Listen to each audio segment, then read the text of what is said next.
Now, shall we all show our ugly faces at some point? Let's all follow Mr. Chufia's lead.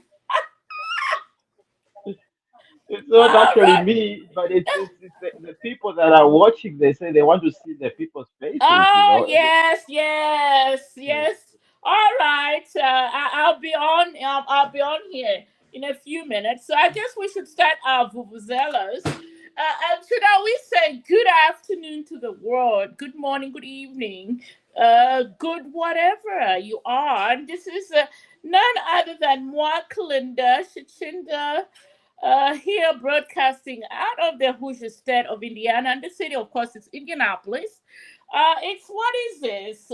August the 18th of 2024, and welcome to a small little podcast. Right, you do your vuvuzelas, and of course we'll have uh, the Deep Thinker, Lady Sarah, and of course the man who just joined us, Vakazia. In that order, please. Thank you, ladies and gentlemen. Thank you for joining us and taking part in this podcast today in the afternoon. Of course, I'm broadcasting live from Ontario, Canada. I will welcome you to this podcast, Walala and Damaria in the concerning the motherland, and we will have arguments, we will have laughs, and we will agree and disagree to agree and agree to disagree. So thank you, ladies and gentlemen, and well, let's put the show right on the road. Right. Lady Sarah, you're up next. I believe. I could be wrong. What are you talking about? Introduction? Yes, we are on to the Oh my introduction. goodness. First of all, I want to say to Rachanda, the mic wasn't very clear. If you can project your mic nicely. So yes, I did my My name is Sarah, and I go by Lady Sarah. That's big for me. I live in Seattle, Washington State, and I'm a human rights activist. I hold a certification in that one from DC, Washington DC. So yeah, I'm here to accompany these big, brains here, talk about what's happening in Zambia and how best we can help our people back home. Thank you. Great Valentine, the Deep Thinker. I'm joining in from St. Louis, Missouri, in the Midwest of US. And just like that, the Deep Thinker is done, and our beloved resident PS. Your introduction, please. Thank you very much. I'm joining you from Fredericton in New Brunswick in Canada. Oh, great. Now that we've done all the niceties, but maybe before we do that, let's also bring in our man here, uh, who needs no further introduction, but he needs to introduce himself. Let Mr. me introduce Imam. myself. Let me introduce myself. Yes, that's what I'm just saying. Introduce yourself, Mr. Imam. Imwami, Imwami Maja. Now, those names are I'm not a Mwami, no. It's just a name that I got from one of my uncles that went to live in the diaspora years back and never came back. So I was given that name, Mwami. Maybe I'm not the type. Then Maja simply means that time of the morning. But under Maja, that time of the morning, dawn, new dawn. We call it new dawn government. If you want, you can call it the master government. It's the same. don't go that far. All right. Okay, now that we have all the niceties out of the way, shall we go ahead and Yes. just delve into the topics? Well, there's no easy one to start today's topics. Then just go ahead and talk about a name that we just lost this past week. That is of former First Lady Maureen Wanawasa. She's a renowned lawyer, of course. She a mother. And she just lost her husband several years ago, who was was that the fourth Republican president? No, the third Republican president.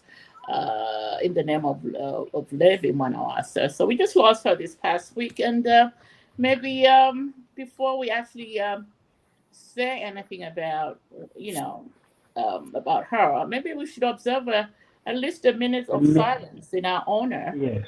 Yeah. So Yes. yeah. Let's give her that minute, and then we'll start by talking about her after that. Okay. Starting now.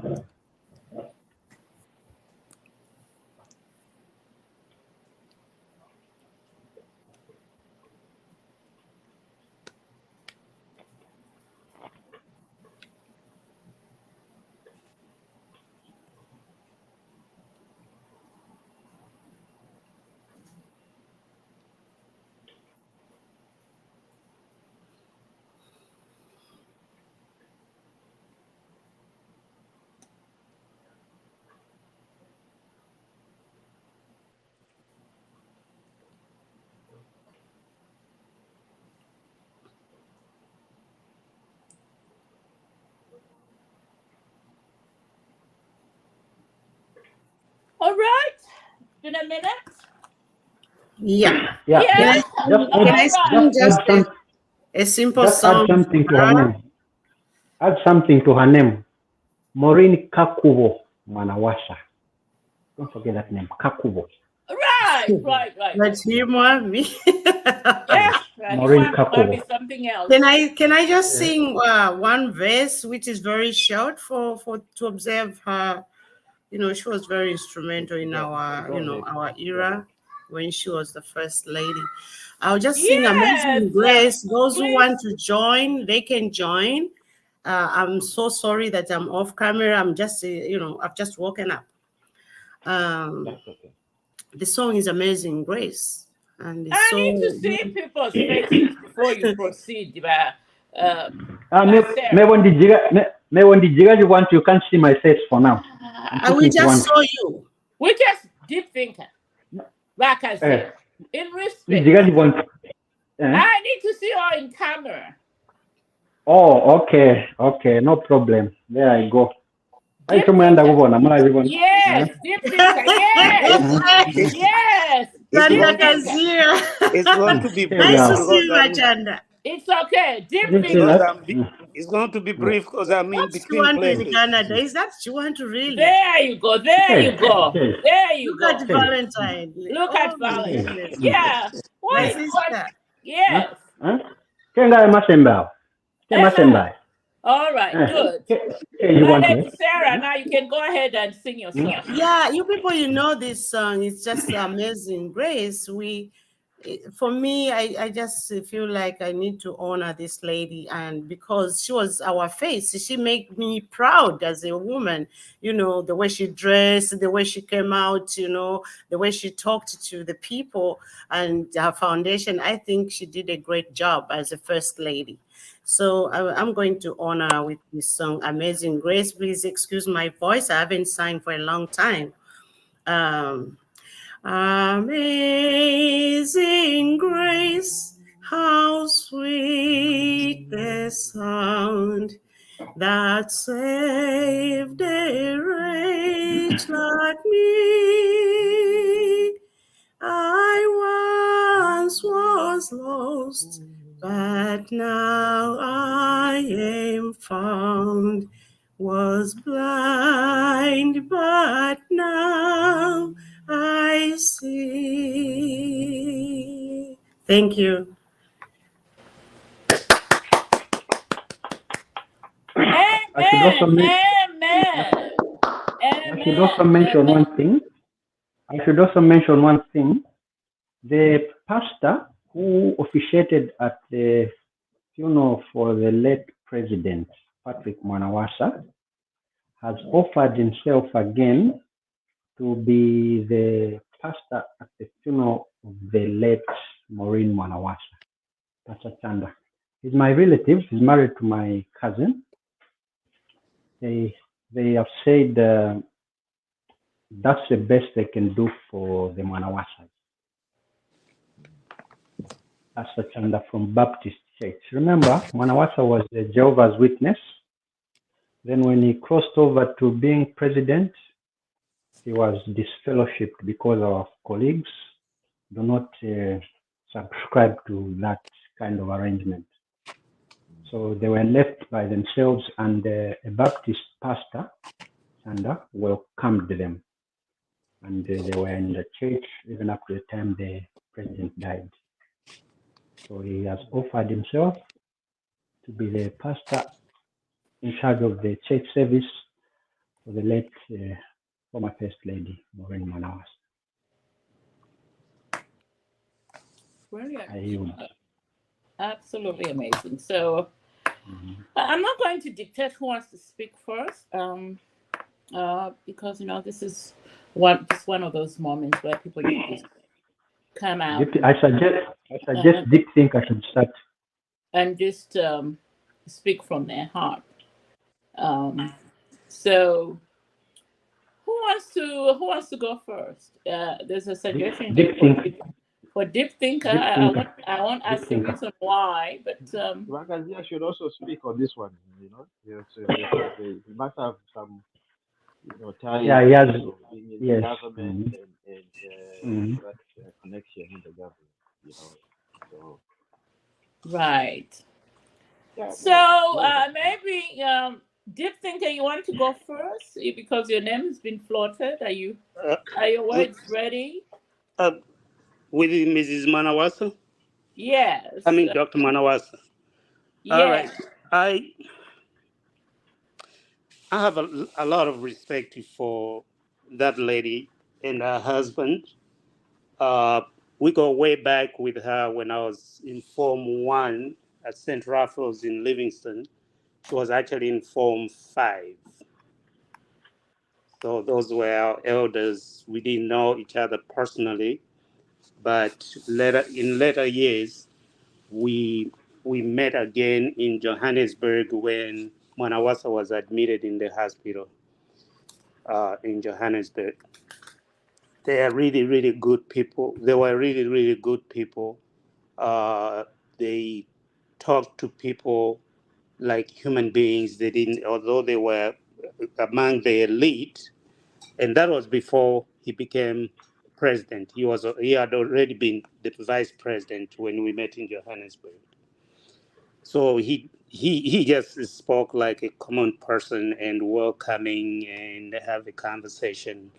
So I really gained even more respect for Maureen and her husband at that point. So I hope her death is not going to be politicized, and she's not going to be mourned as Mrs. Mwanawasa, because she made her own mark in the Zambian politics, culture, and all social settings that we know her to have participated in.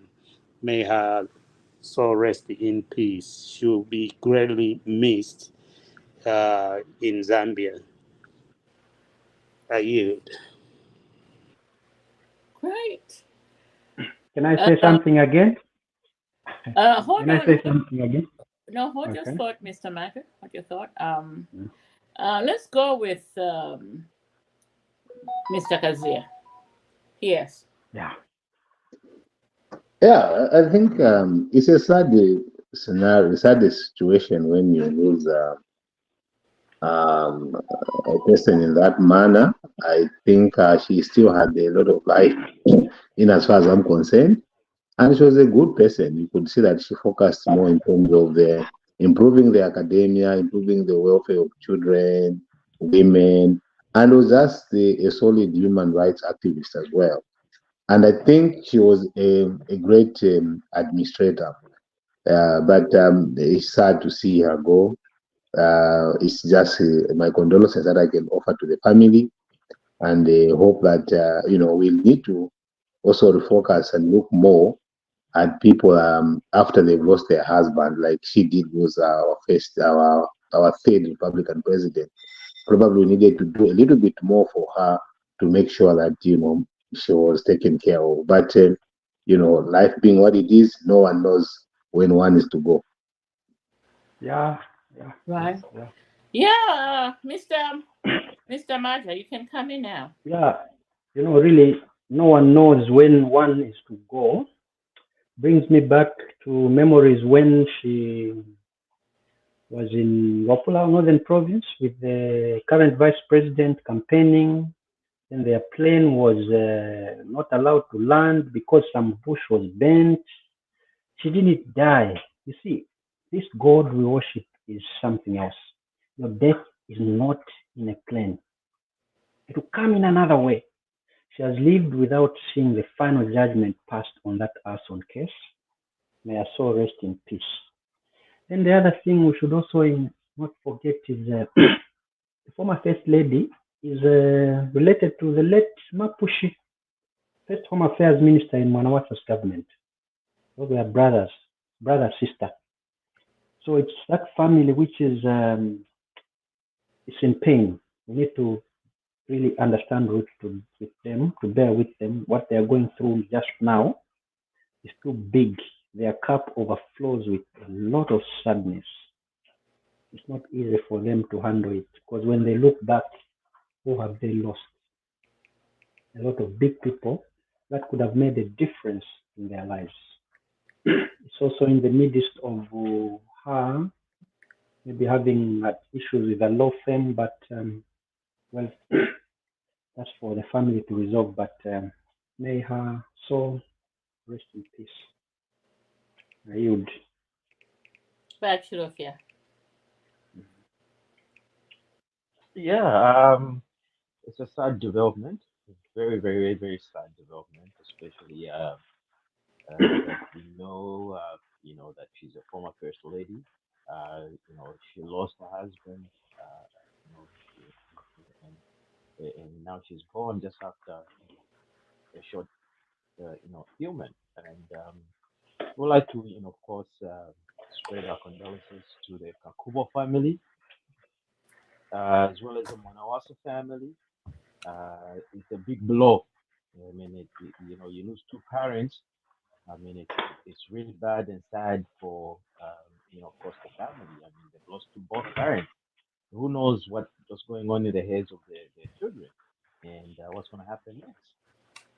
So we just pray to God. They stay focused, and they stay united as a family, and then let them be strong. That's all I can say, and may God may she rest in peace. I mean, that's all I can say.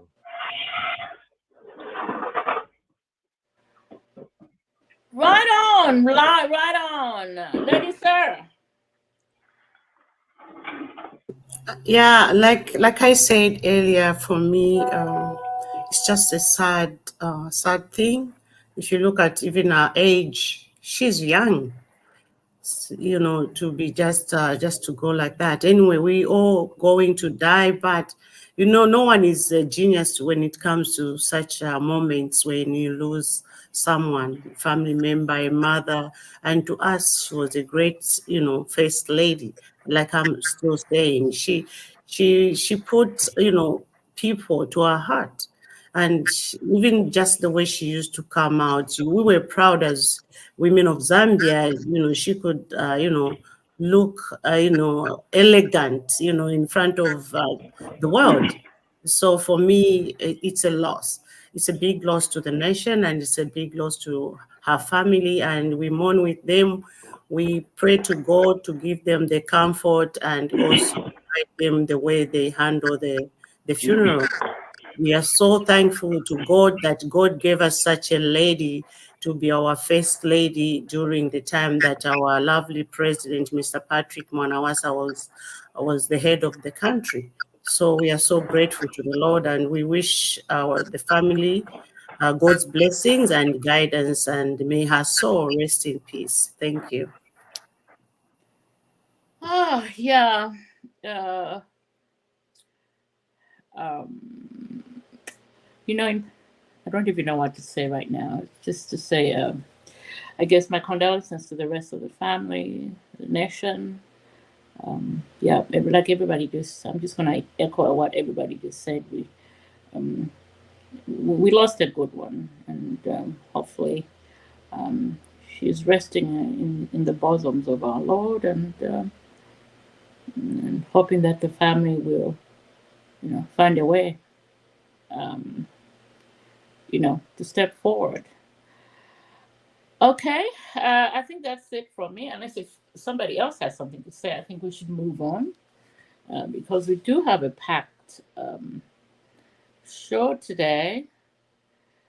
I guess we should start by this one. Um, Actually, maybe before I even go there, anybody else has something to say? Let not be a let. Don't accuse me of being a dictator. Anybody Is the ready? woman a Okay. dictator also? Everybody has said, Yeah, what they needed I to say think you on that. all have said your piece. So don't accuse me of Yeah. being a deep thinker, hot thinker. Anyway, well. And Mr. Himwami and I can speak to this. So this week we saw Bali, cross-cutting the nation. He was in Maamba, and then he was in my father's backyard, so to speak, in Mumbwa. We saw him, commissioning a new mine. Worth about $400 million, going to be owned by some Chinese nationals. It's a copper mine. So, I know over these 3 years we've been hearing Bali's all words and no action. So finally we saw a brand new mine in Mumbwa taking off the ground. And of course, I expect everyone else to say some nice things, except for Vakazia. We know why. But Oh, he was started. Give him, in fact, for the new name, Yeah. policy yeah. So for the anyway, money. Do you yeah. want So me to like, criticize mommy, you or you want me to give a before comment? you come in, so Don't do let's Vakazia like that. yeah, let's No, do you see, uh, he's starting a fight. The difference. Quality, quality, I think let me start with this one because quality Kitumba, no, quality Kitumba mine. yeah. Quality Kitumba mine. Okay. Hold that thought, Mr. Mwami. There you go, Bachanda. You start. He wants you to call it Chishimba man. Go ahead. Kitumba. Oh, no, Jitumba. There you go. Don't say, Kitumba. yeah, me Jitumba. when I read it, you were saying Kitumba, Eh, Kitumba. Yes. there you go. Kitumba, So, yes. Yes. so Kitumba, what does Kitumba mean? First of all, I don't know. okay. Oh, it So, means a Jitumba is mine. It's a pocket. mine. It's but supposed to be but something you hold. It's like a pocket, a oh, storage, okay, something like that. I think okay. that's what. So in this case, we need to first of all, agree on one thing. One, at least we have some solid mining company that has invested heavily in that community. Other than, I mean, we've all known it's been a hidden secret that there's always been copper in the area. Everybody knows. I mean, in Mumbai, everybody knows that copper has always been there for years, but it always has been mined illegally for the past years. So now we have this new government and we got this new minister that's saying, look, we want to make sure that people are mining properly and they're mining legally. Okay? Instead of people just going, just backdoor, briefcase businessmen, they buy your copper at a very cheap price. I mean, they were just selling it for nothing really. If you look at what they were doing, and people took advantage of that for years, years and years and years. So we're saying like, look, let's legalize things. Let's put a strategy in place. And the strategy is now in place. And now we have a new mine that's going to open. It's going to employ people. And on top of that, they're going to invest in the community, meaning we're going to see roads being built, schools being built, hospitals being built, because all these people, when the mine is open, they need where to live. They need where to go and get in case they are sick. Where do you go? You need a hospital. So all these things they will have that trickling effect in the community, and people start seeing the advantage of having a big conglomerate, a mine, that's going to be invested, other than just people, mining illegally, and we just ignore. So for me on that point, I say one, yes, it's a good move. Two, the government has scored, and of course, I mean, the Chinese, they want to be everywhere. I mean, of course, we know that China is one of the biggest economies in the world, and they obviously want that copper for their own electrical, manufacturing, plants in China, and how much. But the thing is this: we don't have to politicize this, because I've been hearing, the oppositions, they are always politicizing everything that's happening. Why don't we talk about the good things first? Okay, I yield. All right, Mr. Amwami, because you and I are from the same area, maybe you want to bring this into context. What does it mean for our people, Mr. Amwami? He's cooking shima. He's not talking at all. Network has been I'm here. I'm here now. All I'm here right, now. Mr. Amwami, go ahead. Listen, What I don't speak to listen. comment. No, let me say something first.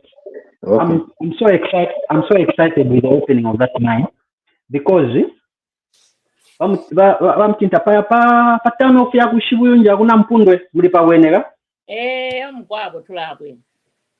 te pali plant pali mwati mwazi buildings ya. There's a building, there's a plant where they will smelt copper. Oh yeah, I saw it in April. Yeah. Yes. Yeah, that plant is supposed to use copper from a Mumbwa mine. I'm not sure which mine it is, but it's been not working for some time because they didn't have the actual samples. Why should it be purified at that place, Mumbwa, at Nampundwe? That's the only place which is closer to the power that can run a copper refinery. Mumbwa hasn't got that power to enable them run a copper refinery. So Nampundwe is the closest.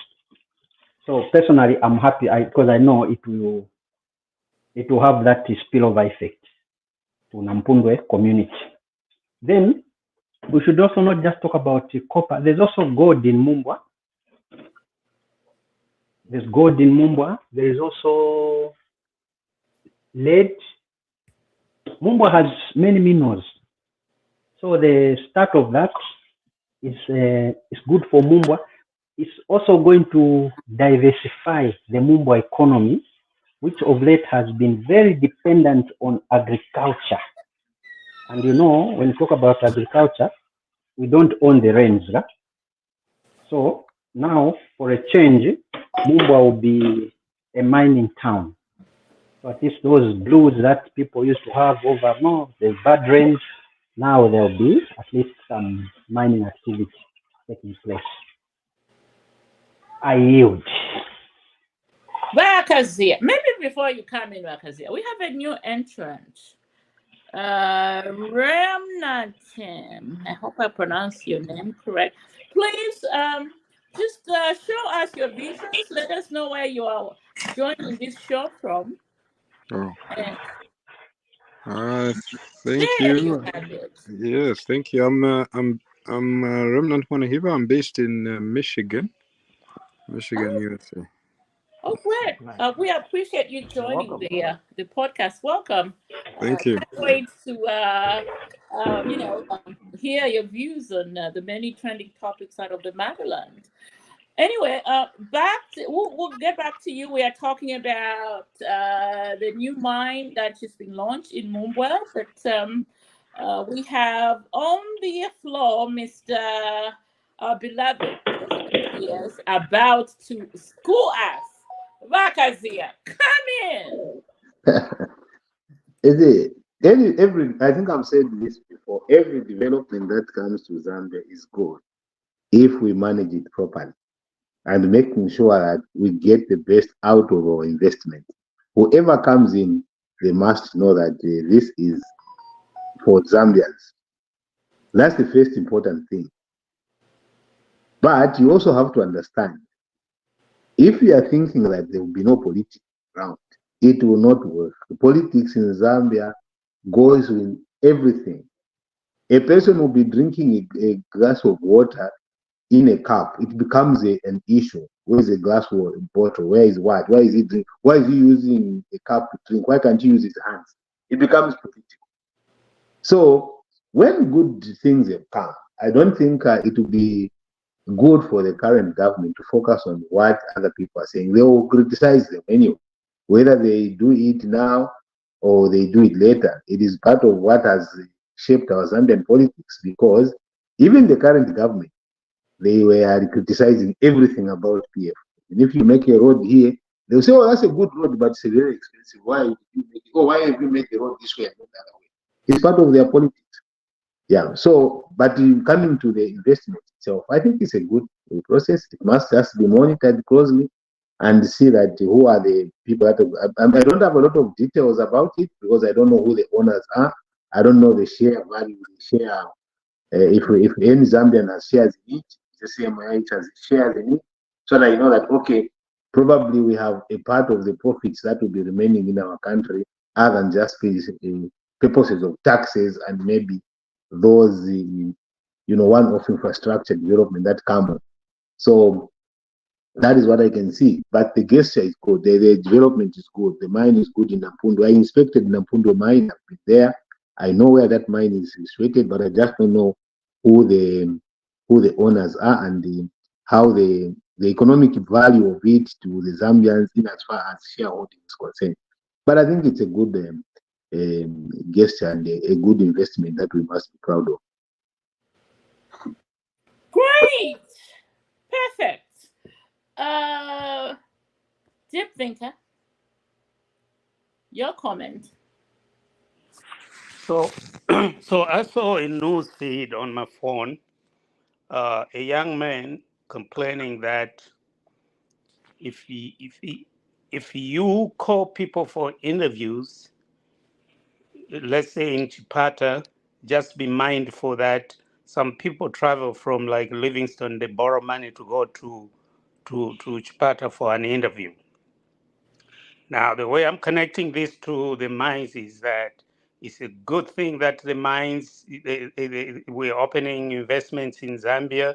Uh, I don't care who is a shareholder, as long as they do right by the Zambian people, not by the ones that signed the paperwork, but by the Zambian people. But if they're going to interview people for jobs, please, please, if corruption is involved, be mindful that some people spend their last trying to go and get a job, which is already given to somebody else. So I hope the mines are not going to have that level of corruption, and I hope the value will be seen by Zambians soon. Because I don't know if Zambians are in a state where they can wait for 10 years to see, the proceeds of the mines. Please let Zambians, common Zambians, benefit from these investments. It's a good thing what the UPND government is doing. But I have a question for Vagazia, and the chair is going to protect you. Vagazia, what noise is coming from the opposition in opposition of the mines that are opening? I've not heard. I heard what and I say the opposition will be making noise. So I was just saying whatever noise may come, it is part of our political system. That is what I meant when I said that if there is noise that to come, it is because our political system has been dotted with that for many, many years. We do not have a political system in Zambia that supports the incumbents of the government when they do right. When they do right, people keep quiet. When they do wrong, then people speak. And they have to find everything that has to be said on something. And until and when we change that kind of mindset, then we can see that we will be able to go in one direction as far as politics are concerned, where it involves development. But for now, that's the state of affairs that I've seen our country be in. But I'll take also a quick advantage to speak to the issue that you've raised about the jobs. You see, one of the things that I've realized in Zambia, there is this thinking which is totally against the employment code number 3 of 2019, where people, when there is a job, where there is an investment in an area, then politicians, jump on the podium and say, you should employ people from this area, or you should only be employing people from this area.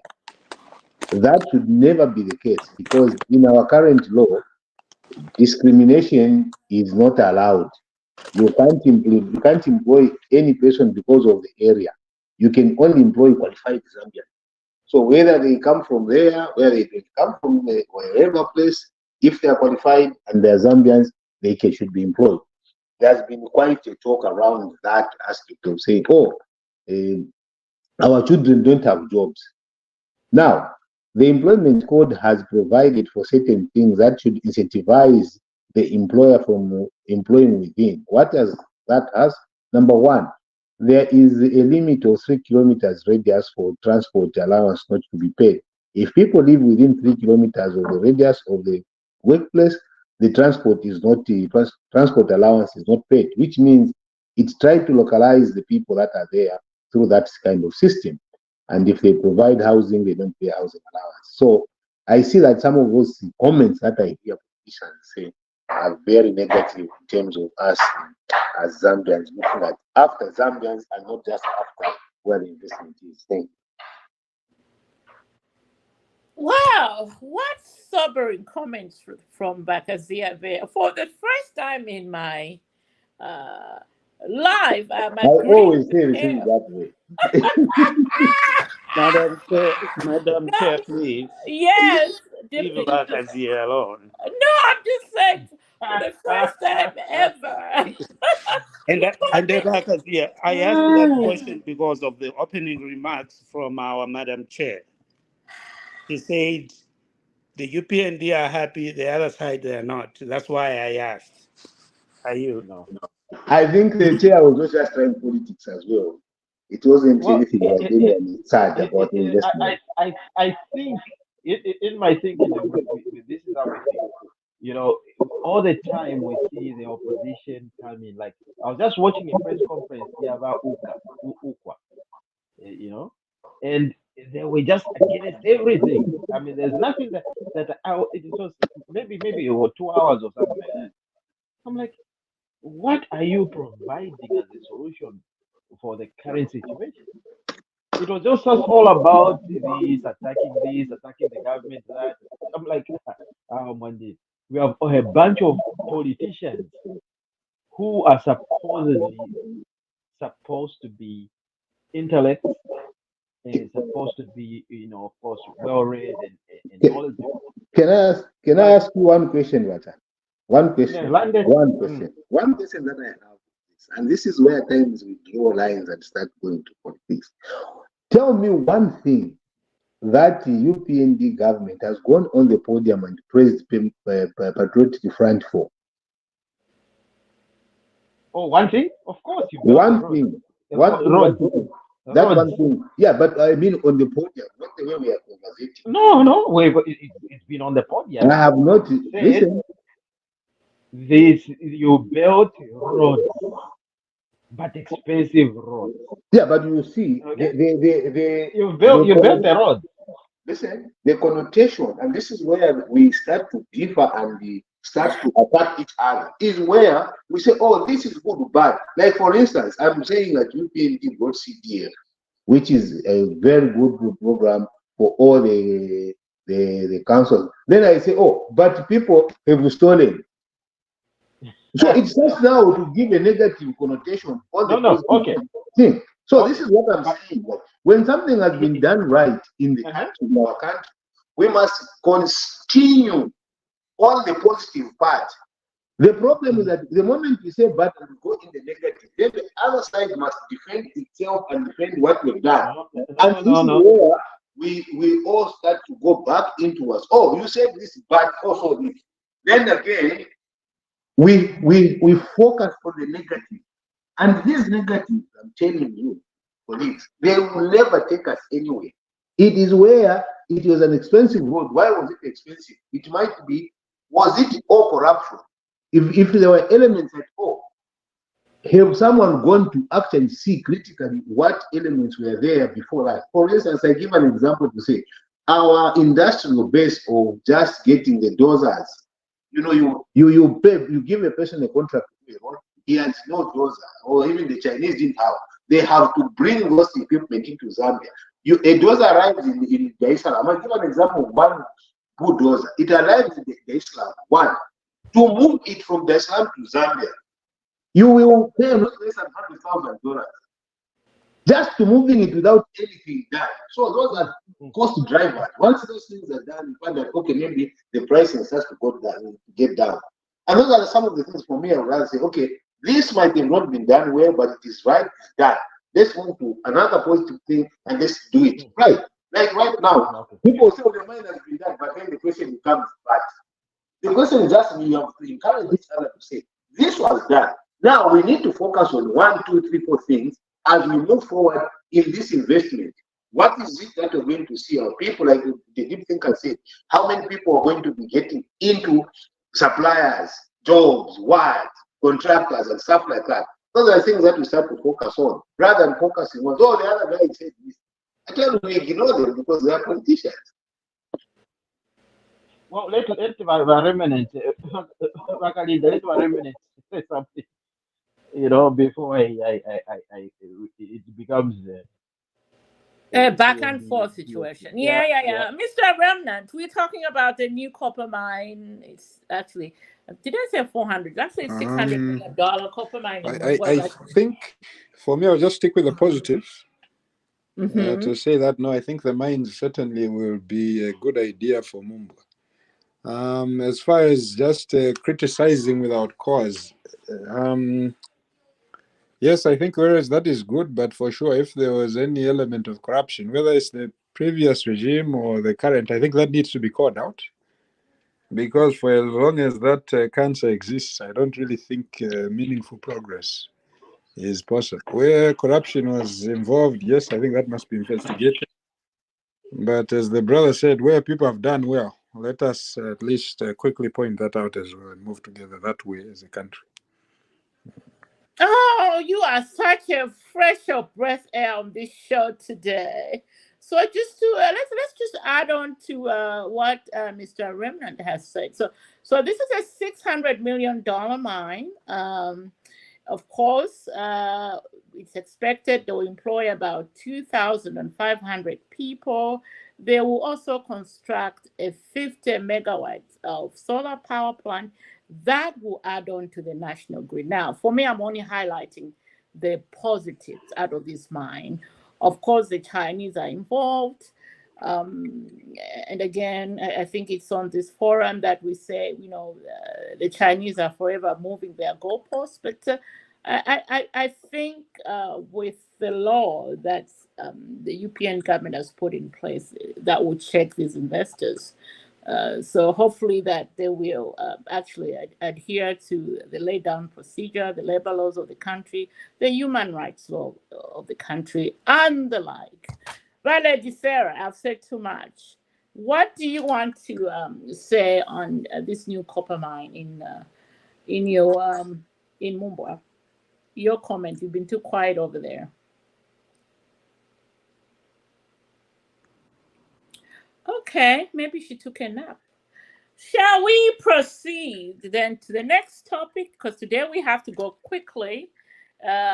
We have stuff to do. There are runs to be had on this show that we haven't had in a very long time. And all right, it's all developmental news today for a change. So shall we talk about the so this week we saw the Minister of Energy announcing an increase starting September the 1st to load shedding. That's going to go on for 17 hours. Oh my goodness, my people. Because of the low water levels in the country, the bodies that generate this power. And on the backdrop of that, we saw the president go to Maamba and break ground on this new power plant. Well, it's not really new, but it's an expansion of the Maamba power plant that's going to generate an additional 300 megawatts of core um, of power that's going to be also added into the national grid. Now, this power is not going to be ready until in 2026. I think that's what I meant to understand is going to happen. But they broke ground last week. And I mean, people, we are in deep doodles. I don't even know what to say. We are in deep doodles in as far as the deficit in electricity is concerned for not just our, personal use, but also commercial use. But Lucia, I know you love this topic too much.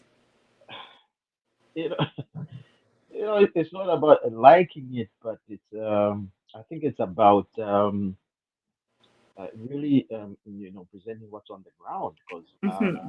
for one, uh, I mean, Mamba, energy company or Mamba Couriers has been existing for a long time, and we were providing like 300 megawatts, the plant at itself, and obviously it wasn't at its full capacity because obviously they needed the expansion and everything, and they were not being paid for one. If they supply that electricity on the grid, they were not being paid fully, or they were only paid maybe partially. And we saw, when the current government came into power, they looked at it and said, look, why are we making this company, fail? Because Zesco owed apparently some money, to Mamba Courier. So it was restraining them to do what they wanted to do as a business and as an entity. So this president, when he came in, he said, "Look, let's expand. Let's agree on one thing. Let's clear off the debt that is available, that's there, and then let's expand." Okay? And this was, I think this was, I think it was last year when he was talking about it. You know, and I followed him correctly, and he said, "Look, we need to expand Mamba Cloris. Why do you have just one plant here? Why don't you have two plants?" Okay, and we'll we'll find partners to finance this operation, and it has come into fruition. Right now, we're talking about an extra 300 megawatts. Now, these are because people are asking, because like you said, power right now is a very sensitive issue in the country. And already, after just that happened, they announced another increment in terms of load shedding. But my question is this: would it have been better if it was the previous government? What would have they've done? I mean, what solutions would have brought up to the table? You know, I mean, I'm just looking at it. I'm like, would top notch come with brilliant ideas? Because even if he was still in power, right, like today, would he have come up? Because these things would have still be happening. These things will still be happening whether the UPND is in power or whether the RPF is in power. Because what happened is we don't have water. There's no rain. We don't have enough water because we rely on hydro is what draws the electricity. Yeah. I So, think, yeah. away. Can I So, would it have been, would it magically, or never PS, would it magic, magic is show more share if you are still in power today? Yeah, because these things will still be happening. can I come in there? Well, Chilufia, let me just, before our mommy come in on Deep Think and Mr. Matcha and Remnant, let me just put a caveat there that at the time when we had plenty of water in the Caribbean, at one point, Zambia was experiencing a 20-hour load shedding. Let's just put a caveat on that. Now, of course, we have issues with water. It's 17 hours, and then there are all these other measures that are being put in place. So anyway, on that note, I just wanted to put that caveat just for people as we discuss this topic to Mhm. note what's been done and where we're going from and where we are coming from. I need to Mr. address that caveat at the right time. Maybe after our colleagues have spoken about Yeah, Yes, yes, you're right. You're yes. right. I just Uh-huh. wanted to add it on there. Mr. Mommy, so go ahead. And then we'll You go see, with the beloved PS and Deep Thinker and Remnant in that order. I'll first of all hammer. I'll hammer the head on the nail. Huh? Hammer, comrade, hammer. I'll hammer. Hammer. No. You've done well. See, Mujate. I'm just when the previous government was in charge and at the peak of things, on top of things, there was load shedding, people were paying, they were grappling to pay those ZESCO bills. The previous government was busy employing cadres who were not working for ZESCO. That money was supposed to be used for that. There was no prudence with resources. God forbid they shouldn't have won, and it truly went that way. Because imagine if they had crossed over, how many cadres were going to be on the ZESCO bill and yet they are not working? One was even convicted the other time. The HH is doing the best of our power. We should appreciate him. There's no way a company like that company, which is owned by ZESCO, instead of that money, whatever little, they could have paid that company that money, but they were employing ghost workers. UPND, I admonish the UPND government not to put in cadres and put them on the ZESCO payroll. Prudence with resources. That's my thing. When the resources are available for ZESCO, let them be very, very, very, very prudent. I yield. I know Achanda will come in hard. I've hammered there. Well, that's why he's quiet. No, he's coming in now, Mr. Kazia. He can as well hammer. Do you want me to hammer? Like really hammer? No problem. No problem. Go ahead. You see, No, number one, problem. you can blame the PF what you can say about the cadres, which if they were there was a bad thing, and those cadres, if they got the money, why have we not gotten the money back if they didn't deserve the money to be there? That's number one. Then number two, the issue of Mukendi was not attributed to anything like weather. It was attributed to the lack of leadership. The load shedding was nothing to do with the weather, according to the UPND government. It was everything to do with leadership. The failure of leadership is what created what? Load shedding, not the climate. When Lady Tutu Anguluwe raised on these matters in Parliament, the response from the current government, it is not, when you fail to lead, you blame nature, you blame God. Yeah? Because you failed to lead. That was the same. Now, what has happened? The same nature has come back to buy it the same way it did the other time. This is why I tell you, these politicians are wrong in this matter.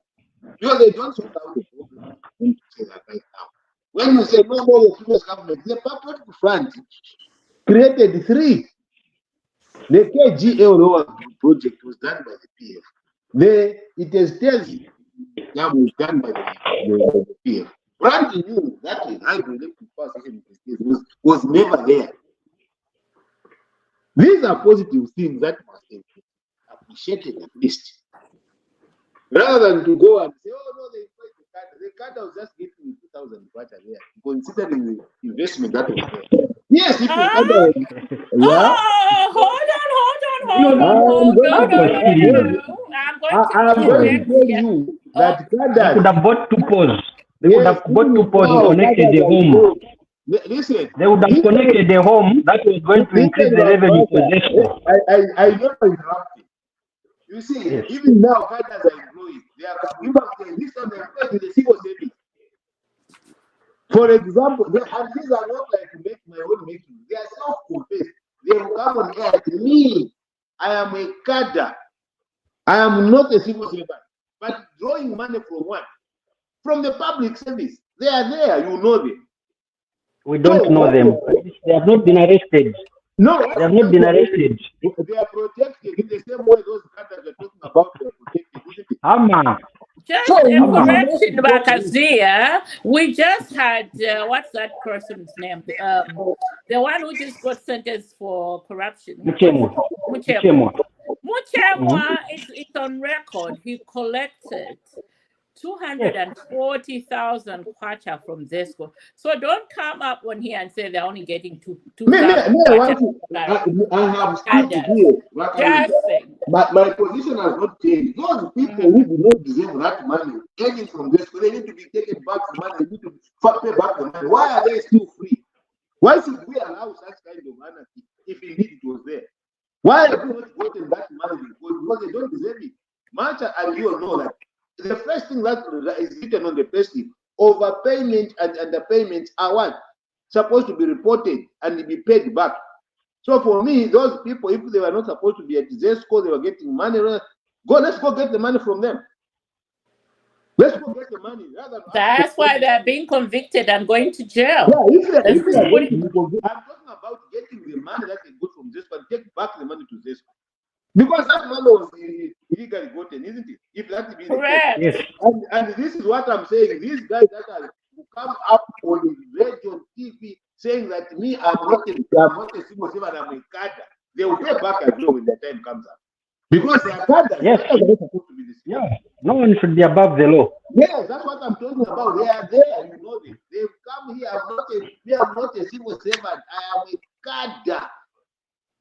How do they have not been known? The taxpayers' money. The taxpayers' money are given to cadres. So those cadres that are getting money now, they should know the money they will pay back. Yes, yes.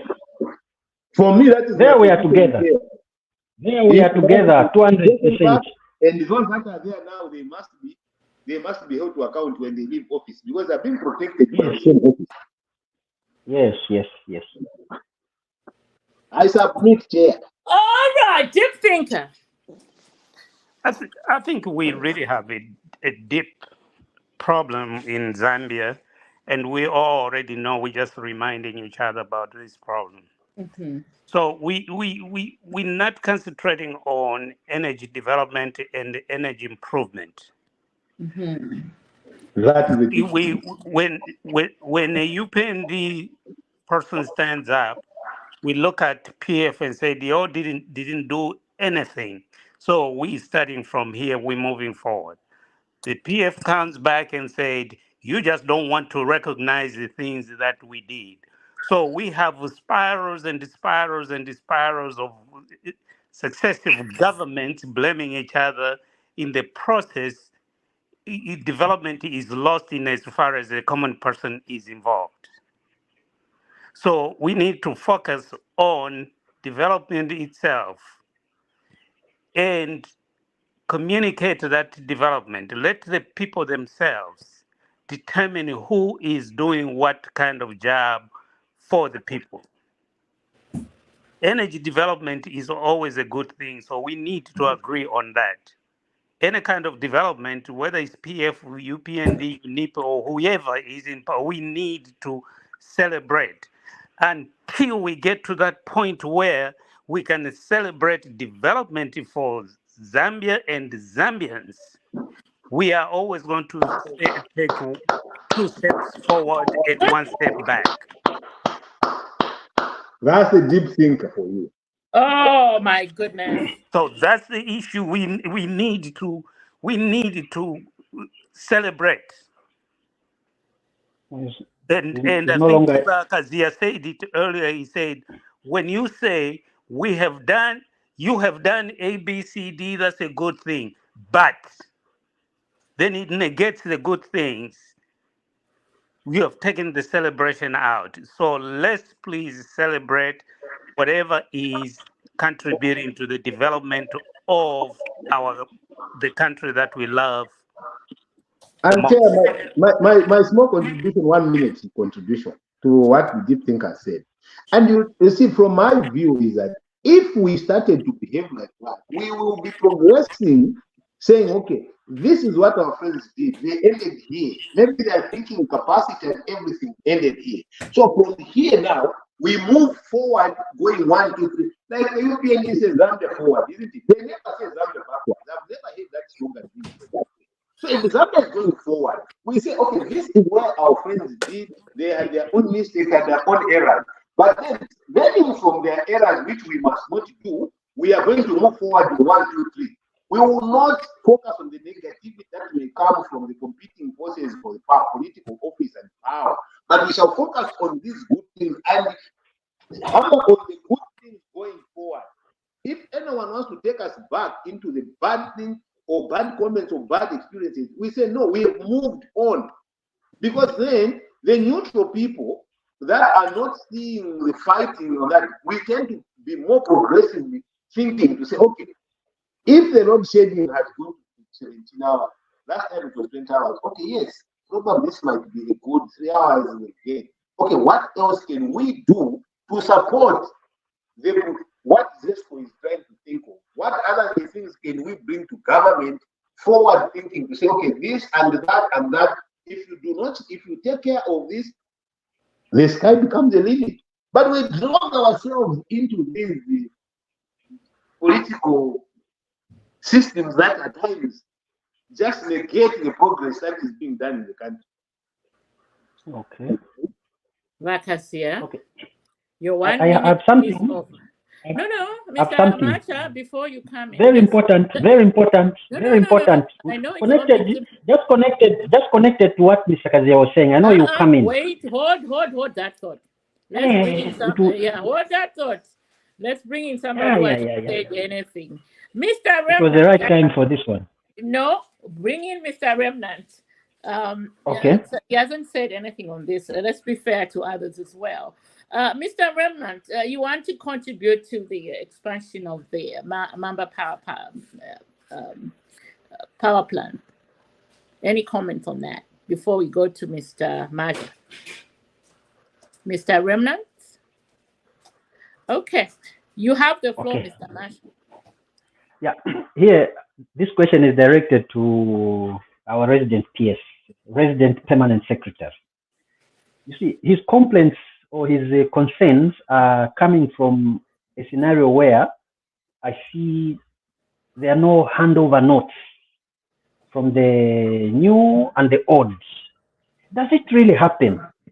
Resident PS, is there any handover notes? Because we see, like at one school, I witnessed handover. They were even giving each other a date stamp. Checkbooks. So, comment on that, please. Our resident PS. Well, Chair, that is a good question that Mamat has asked. And probably this is one thing that we may need is a lesson going forward. When we were fired, some people had not even, yes, we were fired by the president. Some people had not even, we never got a letter. It was just Anthony was just standing there and saying, oh, the president has terminated the following people and read the list. There was no letters for at least a week.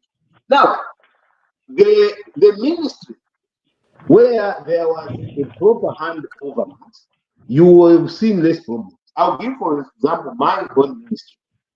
I had a proper handover because I was season 07 who had the reports done every time. So I knew that government can change, government cannot change. So I had what was done for the last 5 years with a full report in terms of legislative changes, social security, national productivity, occupational safety and health, HR planning, research and development. I had all that, and I sat for the entire day briefing the current minister, saying, this is what we've done on this matter, this is what we've done on this matter, this is what we expect to be coming here, these are the trade unions, these are the leadership, this is where the cycle is, this is what we need to do not do ABC. So it was a do's and don'ts and a written report of everything that was done. But there were some of my friends who were actually in the office working. Later, when just because you've been fired, he sees another person being sworn in. You have no idea that you've been fired. So all you do when that things happen, unless you have a big heart, for us that were season 7, other people are frustrated. They just took off everything, out, and it goes out. So in no case, I guess I win, because now this is not the way the transition is changed. The minister, the permanent secretary, they need to be handed over and be taken into the things that have been done. This is why we find that certain things are research matter. A person goes in there to appoint a permanent secretary, if he doesn't even have a pathway to the things that I was doing. So he gets there, then he starts being trained now by the directors. And imagine that probably as they've seen him say something bad about the same people that he's supposed to work with. How does it happen? So the handover matter was not properly done in most government sectors and most changes that are being done. There is no handover. So the institutional memories are gone. Do we need to put that in the constitution? What? Do we need to put that in the constitution, like handover? First of all, the constitution by law. Even before you go there, when I'm being fired, how do I get in? How do I sit in my house on a Friday evening, knowing that I'm going back to office on Monday and I've planned to do this, and then you are just told it, not even by the press conference of the president at least. A presidential spokesman is the one who has to read your name that you've been fired, and therefore, and the euphoria that goes with a person being dismissed. Everybody's like, now that the next criminal. And this is to even tell the people that are in offices right now. The Zambians are not very good when you lose power. They are not. They will pretend that they are with you right now. They will be all over you. The moment that announcement is done, you are on your own, like you never existed. The only thing that remains is your relationship that you have with the people that you work with. If it was a boss, a servant relationship, you are done. You can die the next day. So I think we are digressing. The topic it's important. Yes, it may be, but we only have a few hours. Right now. Today I'm very a panacea. I know. It's a panacea to all these problems they're talking about. All these problems talking about are emanating from lack of continuity. Could Mr. this Mwami, be put in the constitution? I understand. the meeting, I understand, Mr. Mata. Okay, I understand. We are limited to time. So as we speak, let's be conscious of time. Today we only have a 2-hour window. We are already 1 hour and 10 minutes in, and we have other topics to talk about, because we're going way off topic. The topic I had was Maamba power expansion. And now we are talking about handovers of position. That's something we can talk in detail. No, there was a permanent secretary for energy.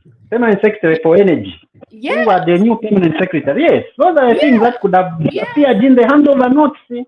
Yeah. That's why I was talking like that. Yes, I hear you, but let's be conscious Thank you. as we speak. Thank you. All right.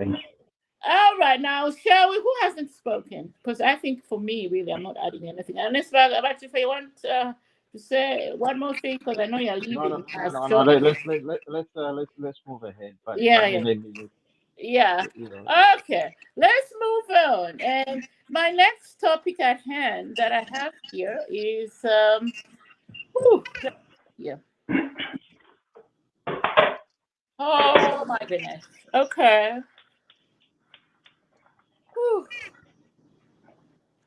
Is it me? Oh, actually, where are topics? Ninja Luffy. Ah, ah, Mr. Namu, Marmias, Muruphy ama topics.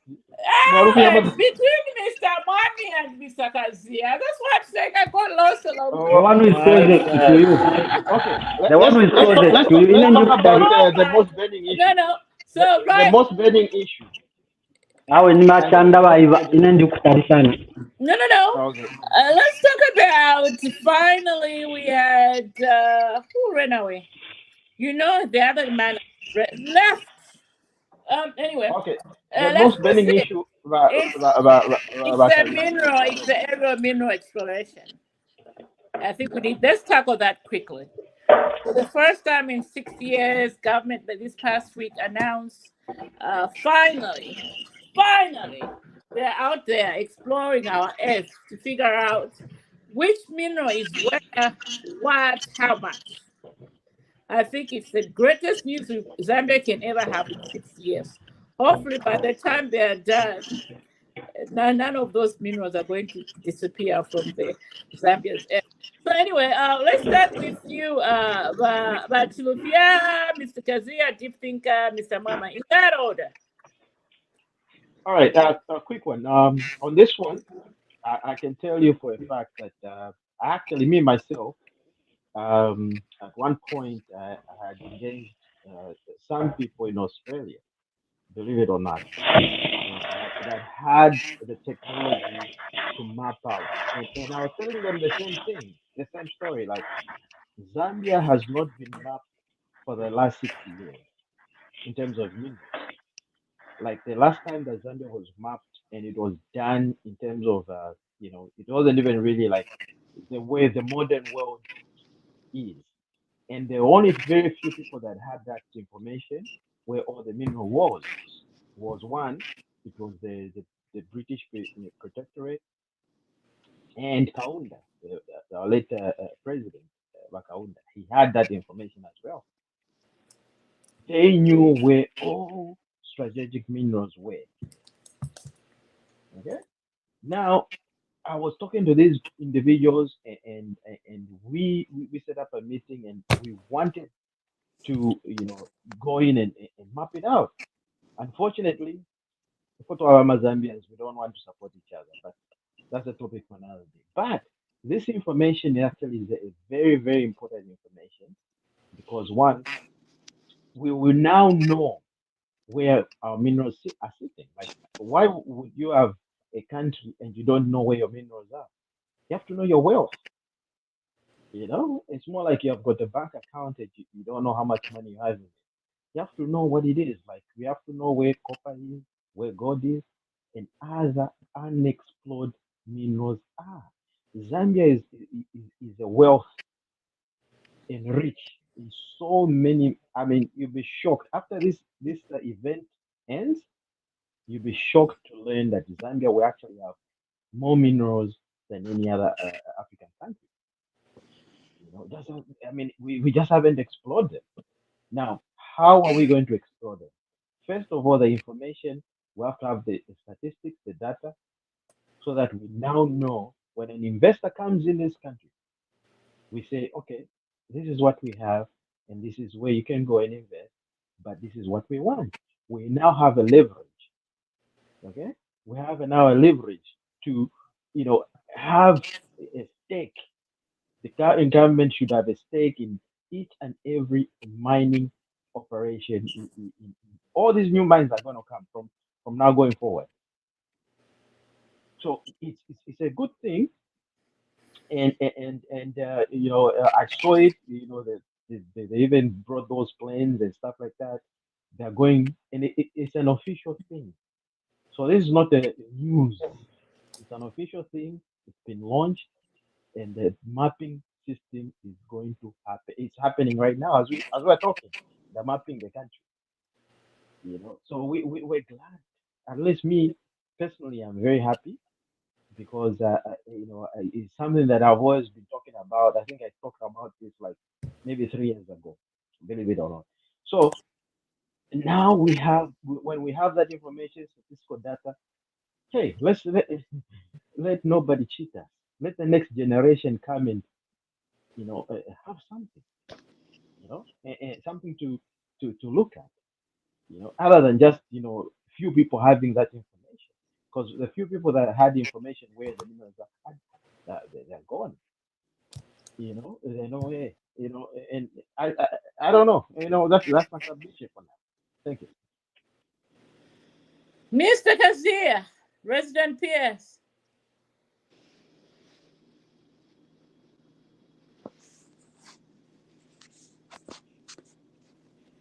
Kazia, are you fishing? No, no, I'm not. She's busy. Yeah, the issue about the survey of where our mineral resources are is a good move, but I would have loved a little bit more involvement of our security systems, our security wings to be part of this project, very, very active. Even if we get some foreign company to do it, but I would have loved our security wings to be part of this process. The challenge that we have is that it looks like it will be the Spanish that will be having all the geological information that we might be looking up for. I was a member of the mining advisory team when I was the principal labor officer for Lusaka province, which was in charge of mining licenses, mining permits and stuff like that, exploration and all those. What I see is that the foreigners have been very, very active. The foreign companies and the foreign investors have been very, very, very aggressive in pursuing our mineral wealth. And I think we have not been actively as a country been involved in terms of checking out where our minerals are and what needs to be done. Because who is going to have the first sight of these minerals? Obviously, it's the people that are doing the exploration. So I would have loved much more involvement in government, or at this point in time, I would really encourage government to look at how they can bring our security systems to very, very high alert, such that as the information is being captured, immediately we are capturing the same information as well. Not to come and wait for reports, because once they find some precious mineral somewhere, it is a chance that they can, say, oh, we didn't find the road here, and then thereafter go back and start having the rights and start bribing our people, getting all the minerals that are very precious in our country. So I would just urge government at this point in time to actively heighten that security system to be part of this process. Otherwise, it's a good thing to know where our minerals, are, and what what we have. It would be a good idea. I think I like it. I support the idea, but I would just want a little bit of more government involvement and security checks of the people that are going to do that. Right. Actually, just to add on to that, I think our mines minister, Honorable Kabus, has been on point there, where he says, yes, they have contracted a foreign company, but our experts are going to be doing this alongside them. So I don't see how those, I don't trust Kabus. Sorry on that one. I don't. I mean, he's the minister of mines, so why shouldn't we trust him? Because he has told us things that are not true in the past. Like what? Gold turning into copper overnight.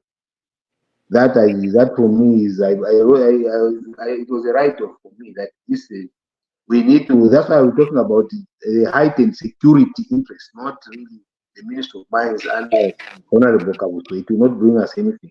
But you haven't seen the composition of the people that are doing this. How No, the company itself, because I saw what was I'm speaking from the information that was published. The company, I saw the equipment that's supposed to be used, and when Jito was speaking, he was speaking only to the quality of the company that has been brought in. He was not speaking to the quality of the Zambian and probably more information around how that is structured.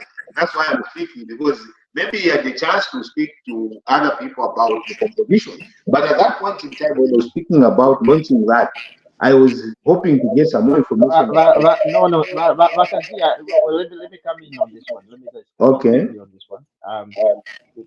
It's already been established that the information that's going to be gathered, we have those mineral rights in 100%. Zambia will have that right. That is not in question it's not in question from my side. Okay, so It's a process what that I'm talking about. Hmm? the process?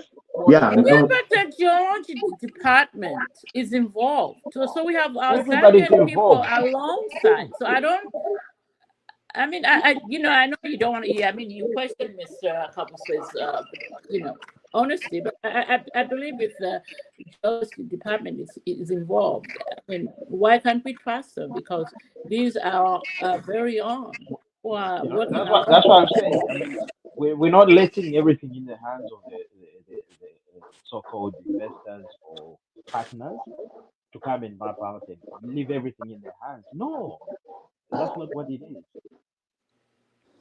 It's a yeah, I review. know what that is not what it may be, but the questions that I'm asking here, for instance, when the person was explaining the economic advisor to the president, he was the one speaking about it.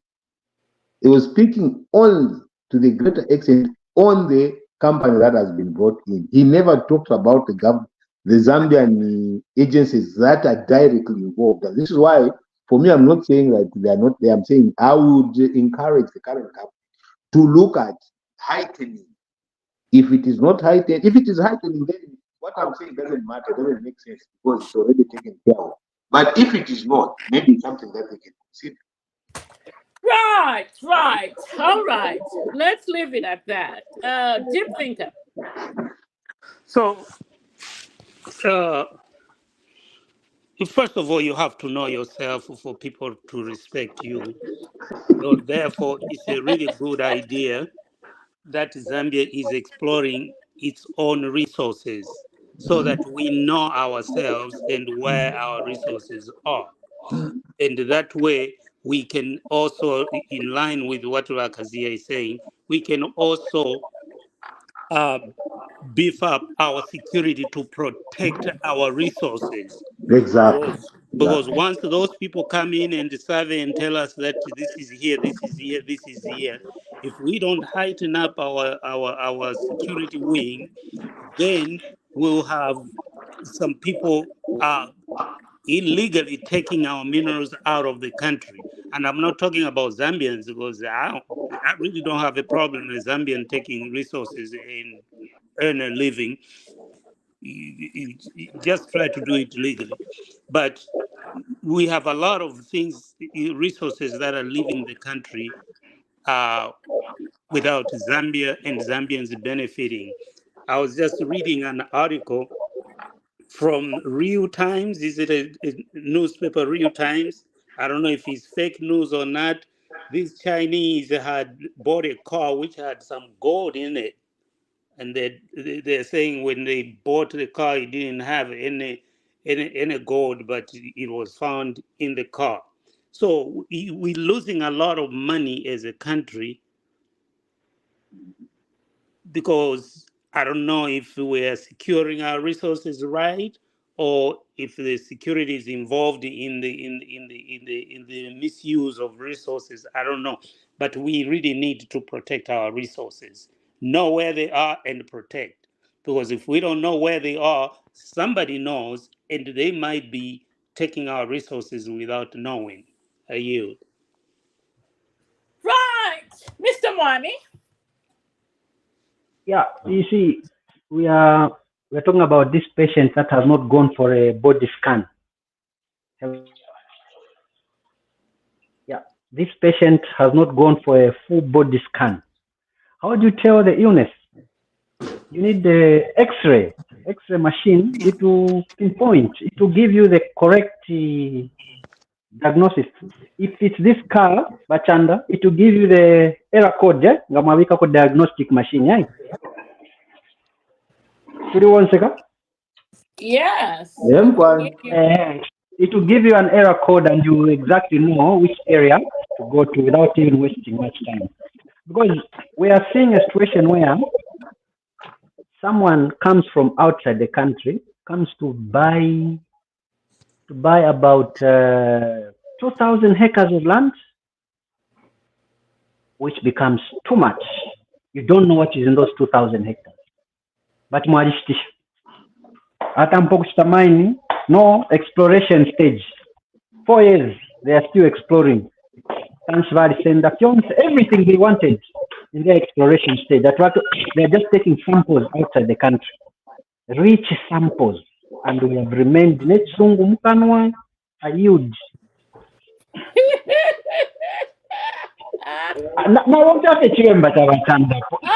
Oh my God. Madam Moderator. Yes, deep thinker. I think that ties up to what we are talking about. The security system needs to be top notch. Yes. Right. Top notch, yes. When you're paying enough. Yes, this is why I'm trying to avoid to go there. When you're talking about paying a police officer 4,000 kwacha and he sees gold worth millions, or even I, people who sell my soul for that million. Just saying. Just saying, Makazia. 4,000 kwacha you're paying a police to man a field or land. That's where Actually, the last time I checked, it wasn't even that much. there you go. Yeah. Now you put that cop to man a piece of land worth millions. We have not been fair with our security. No, we have not. We treat them like, and this is one of the things that, for me, hurts. When I was part of the restructuring process for the police, moving the prosecutors from the police to NPA, there was a huge transition of probably maybe 300% salary from what a person is getting as a police prosecutor to when it comes to NPA. So you find that the police are like, it's not right. It's not right.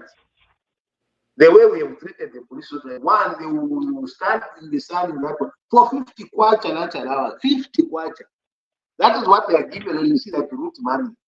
And you see, the problem comes in when you want to speak on behalf of the police, what are you on the report? And you want to create unity. So it's a problem. That's why the police are suffering. It's because we have not created a system that makes their welfare be taken care of and hold people accountable when they fail to look after their police welfare. We have not treated the police very well. I'm not even saying, I'm saying we, the Zambian, we have not treated the police very well. You are very right, Chair, when you say that. You're very right. You know, I say so because when I'm the problem. I'm actually the problem too, because when I was in Zambia in April, May, and I was driving somewhere. I think I was on Grace Road. It's that Addis Ababa, somewhere around there. I guess I missed a turn. I was not supposed to be in some lane. So anyway, the police, they stopped me. And then they came over and said, "Madam, where are you going?" And I said, "Well, I'm just going out this restaurant over here." So she said, "Do you know I will stop you?" I said, "No, I don't." She said, "Well, you were supposed to be on the outer lane, not the inside lane. So give me your driver's license." And at that time, I had forgotten my driver's license at home. So I said, "Well, to be honest, I don't even have a driver's license right now." So she said, go to that office over there." So I went there, and And I found two policemen sitting there and said, "Yeah, we know you did this. So anyway, you've got two choices here. We charge you $700, or give us 200. We let you go." So I looked at them. I said, "Are you kidding me? Okay, you charge me 700 kwacha, I go and pay to the police for a traffic infraction, or I pay you 200. Why are you even going to give me that option?" So I just said, "Look, I don't even have that 200. So I only have 100. What is it gonna be? Because I know how to negotiate with policemen." So anyway, to cut the story short, they took the 100. For something. For something. But Madam Chair, Yes, deep thing. so I don't know when I'm talking about its security wing, Mhm. I'm looking beyond the police. Even the army, it's the same thing. Even Zambian, it's the same thing. These people are not paid enough. Just saying. Go ahead, deep thinker. So if in that situation, then I don't see, and I don't know why we wanted to publicize the uh, the idea of looking for our resources around the country that we cannot protect. Mm-hmm. Mm-hmm. Correct. I mean, that's a really very We are shooting defined ourselves in the foot question. in that case. Well, let's see how it goes. Let's see. At this Because now the criminals are going to know where they are. Yes. And I can see the criminals paying top dollar to get Correct. information where these places are. And the Where criminals, I mean, it includes politicians. it includes you and I. Yes. Imagine, and She has told us, no, she has told us a story of how she participated in the corruption. At least, Yes. Yes. I mean, I'm not even ashamed to say.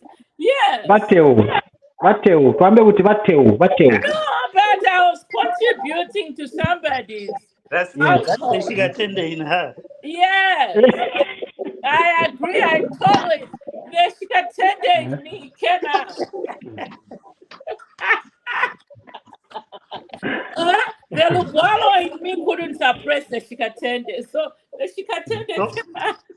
so at some point, a conversation for another time. We need to Yes. brainstorm what needs to be done so that our resources are protected for our grandchildren.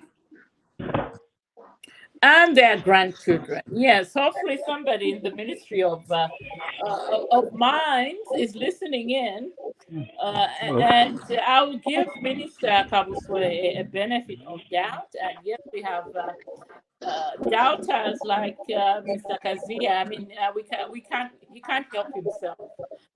So we understand Bakazia. And now, Just one more. I'm sorry, but Madam Moderator, go ahead. is there somebody here who knows somebody from the Ministry of Mines that can join us at some point in the future? Because these are serious issues that need to be discussed. Out here. Anybody, you offer yourselves. Looks like nobody. But I think Chilufia. Bring your mining.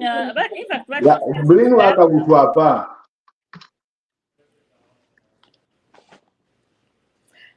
actually, you know what? I'll bring back Akosema, and I'll try to get hold of him. Why not? Because waka told the nation God turned into copper in the night. It was very difficult for me. It has been very difficult. And I don't care even if it's about Chiwamba Kanyama. This issue is serious because with this issue, if it's dealt with accordingly, Our hospitals can be top notch, our schools can be top notch, our social services, everything can be top notch. Yes, and Botswana has given us that example. Correct. I totally agree with everybody. So yeah, we went towards bringing somebody from the mineral from I'm sorry from the mines ministry to talk to us more on this because we have more questions than answers. So yeah, we definitely will. We'll bring the minister himself or somebody, the PS there, try to talk to us on this.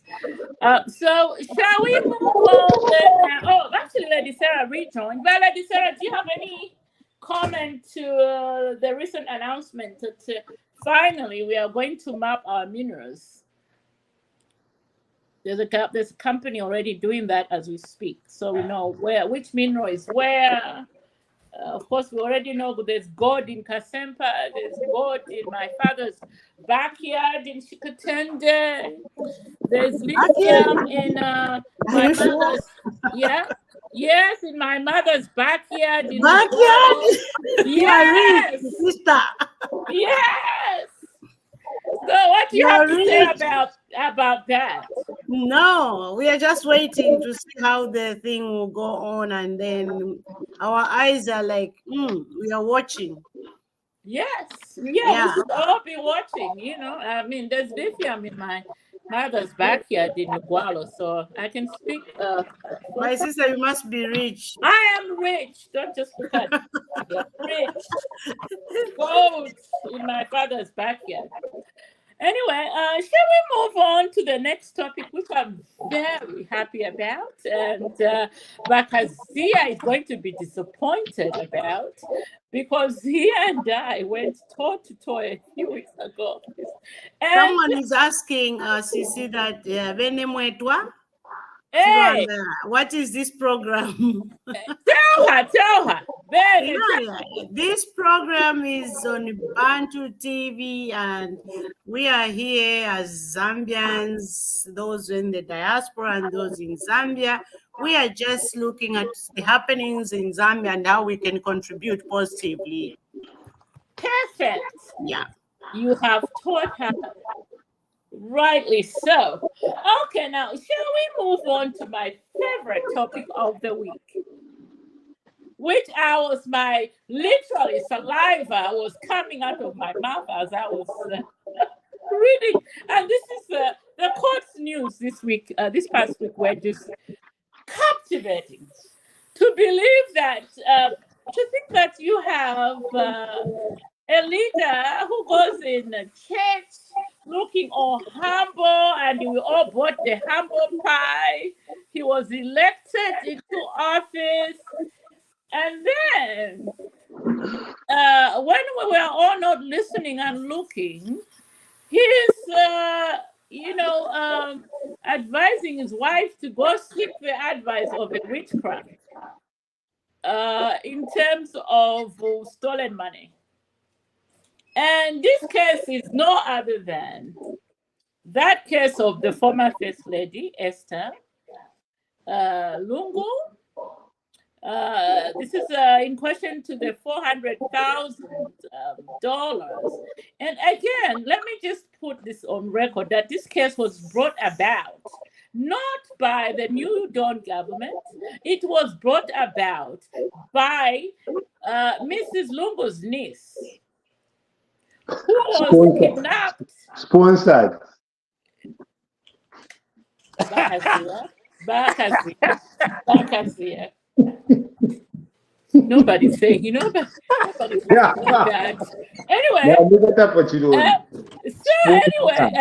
so the case was brought about by the niece who reported the former First Lady of kidnapping her over $400,000 that she was given for kidnapping. So this week we heard they consulted a witch doctor who took turns to explain to us on the stand about how the 2 million kwacha that she was paid by the niece was something to do with nurturing her biological clock because she wanted to have a child. Gentlemen, that was a mouthful. Forget about what Mr. Kazia has said. They cannot This forget. is How do I a forget? How do you forget? family. It's a family You matter. And then can't forget. let me just add something there. We also saw or we read Dali Solungu, who previously told the court that the properties that he got, the 69 cars, the land, the filling stations, the cash amounting to $5 million was all a gift from his father. When he was asked to prove in court, he couldn't. And to Mr. Kazia's questions, the court answered his question where he wanted to know the type of cars that the 69 were. According to the court, they said most of those vehicles were Kazia. I'm speaking to you now. They are luxurious vehicles amounting to 23 million kwacha. 23 There million. you have it. There you have it. Let's start with Mr. Mwani. Just marry the two. Yeah. Dali Solungu's issue and the witch doctor. Uh, one is a thief whose case is in court. Yes. Yeah. One is a thief whose case is in court.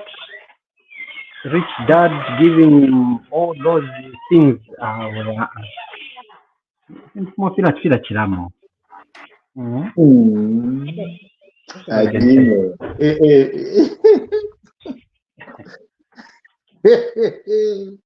The case is in court. We cannot comment. The case is in court. We can't comment. I'm just commenting on the testimony. We can comment about the testimony because that's the court is in the case. The court is in the case. The court is in the case. All right. We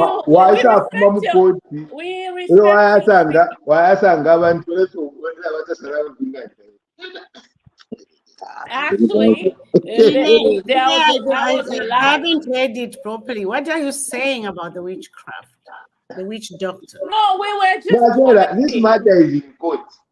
No, even if it's in court, so many things are in court. We talk about them. We can talk about the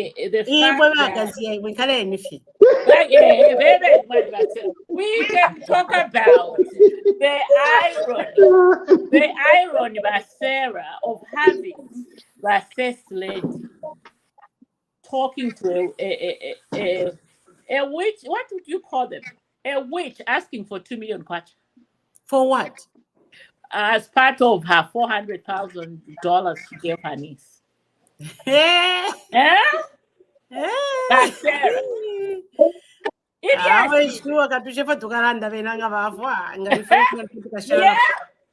it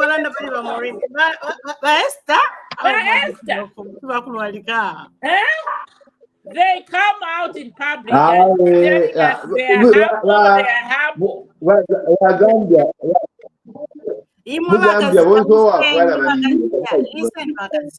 Listen, we are not condemning the first lady, Mr. Esther Lungu. Actually, Mr. Esther, Mrs. I'm sorry, Mrs. Esther Lungu.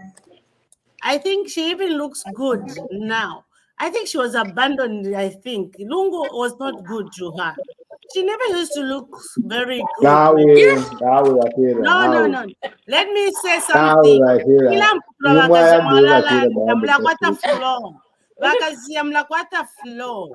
me talk. Okay. I know you are the backbone of PF and everything. Let me talk. Okay. So what I'm trying to say is that this thing of I'm going to share 2 million from which how can you do such a thing as the first lady? Yeah. There's even an audio recording. This is not hearsay. It's Oh, mlengi mina Oh, kone Joba, busy go. no business yani. Yari mukoti yakubale playing audio back. But I think Peter was I like, think I saw that. So what I'm trying to say is that Babu Tukabakazi. What I'm trying to say is that the first lady, first and foremost, if we are to look at what really she did, I don't see anything that she did positively for the country. If anything, I wish she could have maybe created something for the country here and there. I wish she did. Vasera, let's break down transmission. When there's a break before you. Listen, Rakazi, I'm breaking down for you. That we want some. Okay. I can hear you loud and crystal clear. Anybody else who is breaking down Sarah? It's Anybody only else? Rakazi. He doesn't want to listen to my voice. That's the problem. That is referred to this lady. Vasera na imu mulala ndefya Rakazia, to say the truth, it's not right. And I know you said that if into film court, but it's very shameful to come from our mother saying such a thing, doing such things. And these people, they should just know that even the president himself, the former president, Mr. Edgar Chagwa Lungu, some people, the way they are behaving, I heard this Kamachao Dika Kondwani Banda insulting the president over useless things. Even saying, iwe tulingombe, whatever. What are you talking about? You are in which place is he? Shani? Turkey, I think he's in Turkey. Turkey, yeah. You are there. That's why you're opening your mouth like that. If you were in Zambia, you cannot open your mouth like that, insulting other people, big people. He should stop. You don't do such things. And this president, the former president, Mr. Edgar Chagwa, he has put it on record and in black and white, where he's saying that he's coming back to ukuchingirira family yakwe. You are not even a cousin to any one of them. You are not even related to Lungu, and you say fighting for me. Who are you? That is Edgar Chagwalungu is going to come and fight for you. Who are you? You are not even his cousin. He's saying he's coming to fight for his family.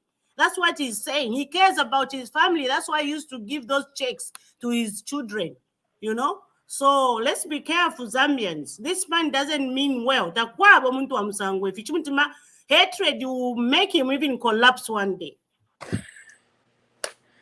All right. Deep think. Do you have a comeback? Yes, I do.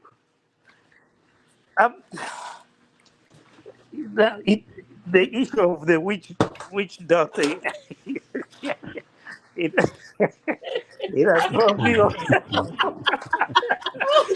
I didn't even think. I can't even think right. but here's the thing, though. I don't condone stealing. I don't condone corruption. I don't condone none of those things. Lungu's family have implicated ECL. We know the wife. She probably did some work for Zambians. I don't know, but she had a lot of money somehow, from what I've seen, unless it's fake news. So now, if the family has implicated ECL, why is ECL still in the streets of Lusaka and Zambia? His own son is reported, fake or not, is that he can't account for the money that he has. There's no paper trail from the father to the son. So I'm not understanding the investigation wing, why we can't get these things straight. I'm really confused. Well, do you think you have a valid point there? I think they're circling around him. That's the only thing I could say. They're really circling around him. Anyway, for me, it's the irony of telling us they are Christians and looking all humble in public. When doors are closed, they are consulting, witch doctors. I mean, witches. It's What just, Sarah was saying, I had to break down the transmission. yes, you, okay, it's back. He said he didn't want to hear us. Lakazia, every time I want you to be my friend. Every time you hear my voice, you want to break down.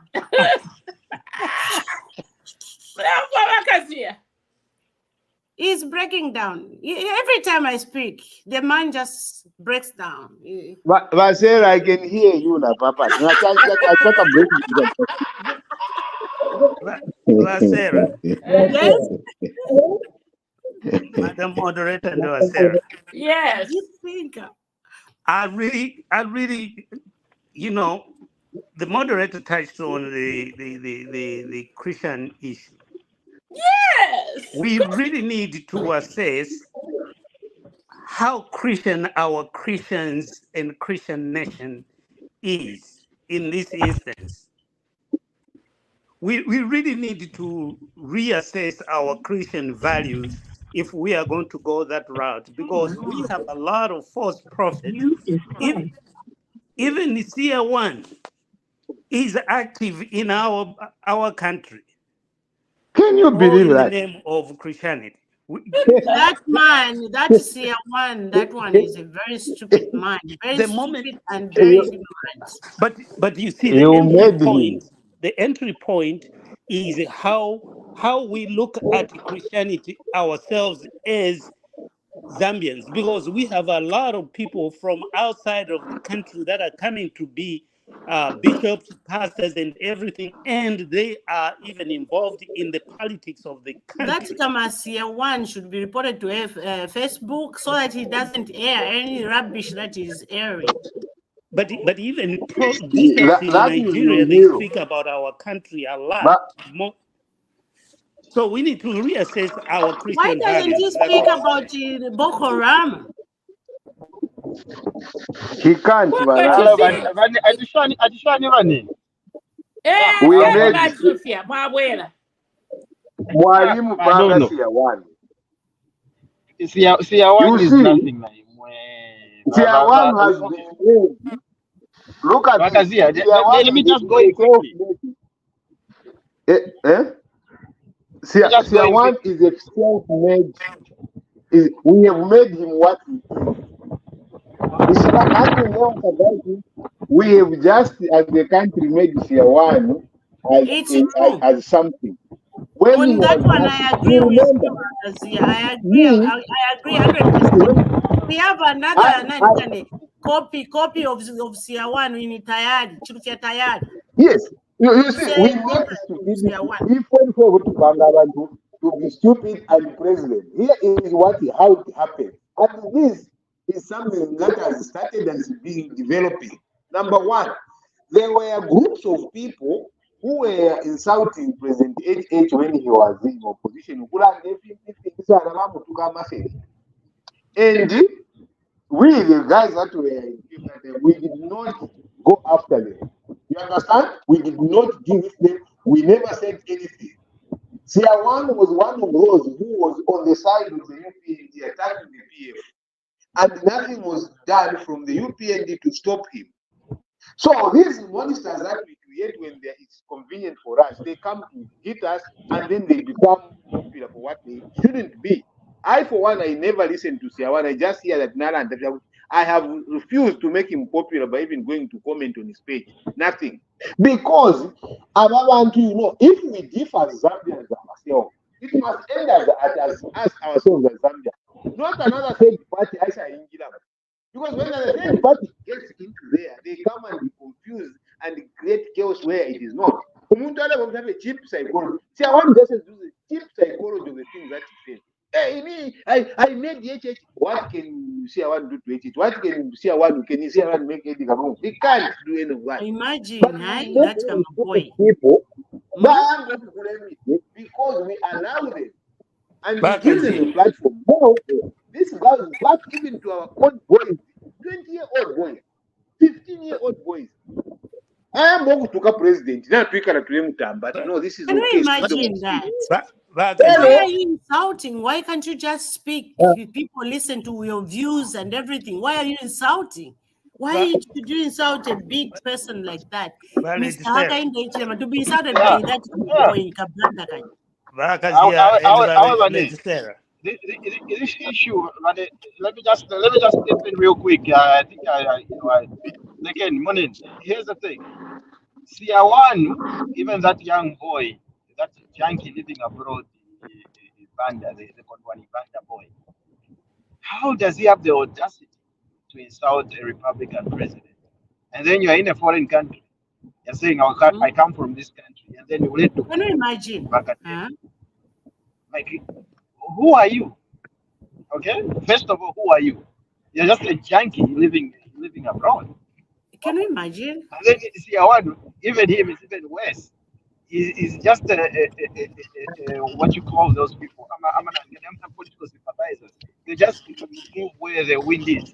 To come and propagate and cause confusion. He just goes there and says whatever is in his head. If you're a prophet, prophet nowadays,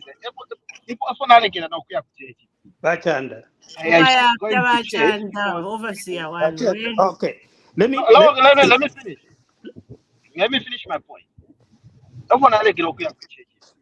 Because I'm a prophet, never foolish. I'm a fake prophet. Okay? Fake prophet. Well, TV told me I'm a prophet. What are you prophesying over? Like, really? You're prophesying over if you're like Mozambique, but we're going to Nigeria. Imagine, eh? If you're in Nigeria, if you're Nigeria. Boko Haram. Talk about those things. First of all, talk about those things. Okay? It's more like that saying that who lives in a glass house, you know, you can throw stones to other people. So you're thinking that people won't look. People, I want Zambia to paper. A problem to have one. And then we don't even use common sense sometimes. Common sense. Mama. And I'll be shocked. It's the one who's coming and buying bundles. The one who's live. Yeah. So my Zambian Siawan. Do you know the Zambian Siawan? Chufetayali. Sarah.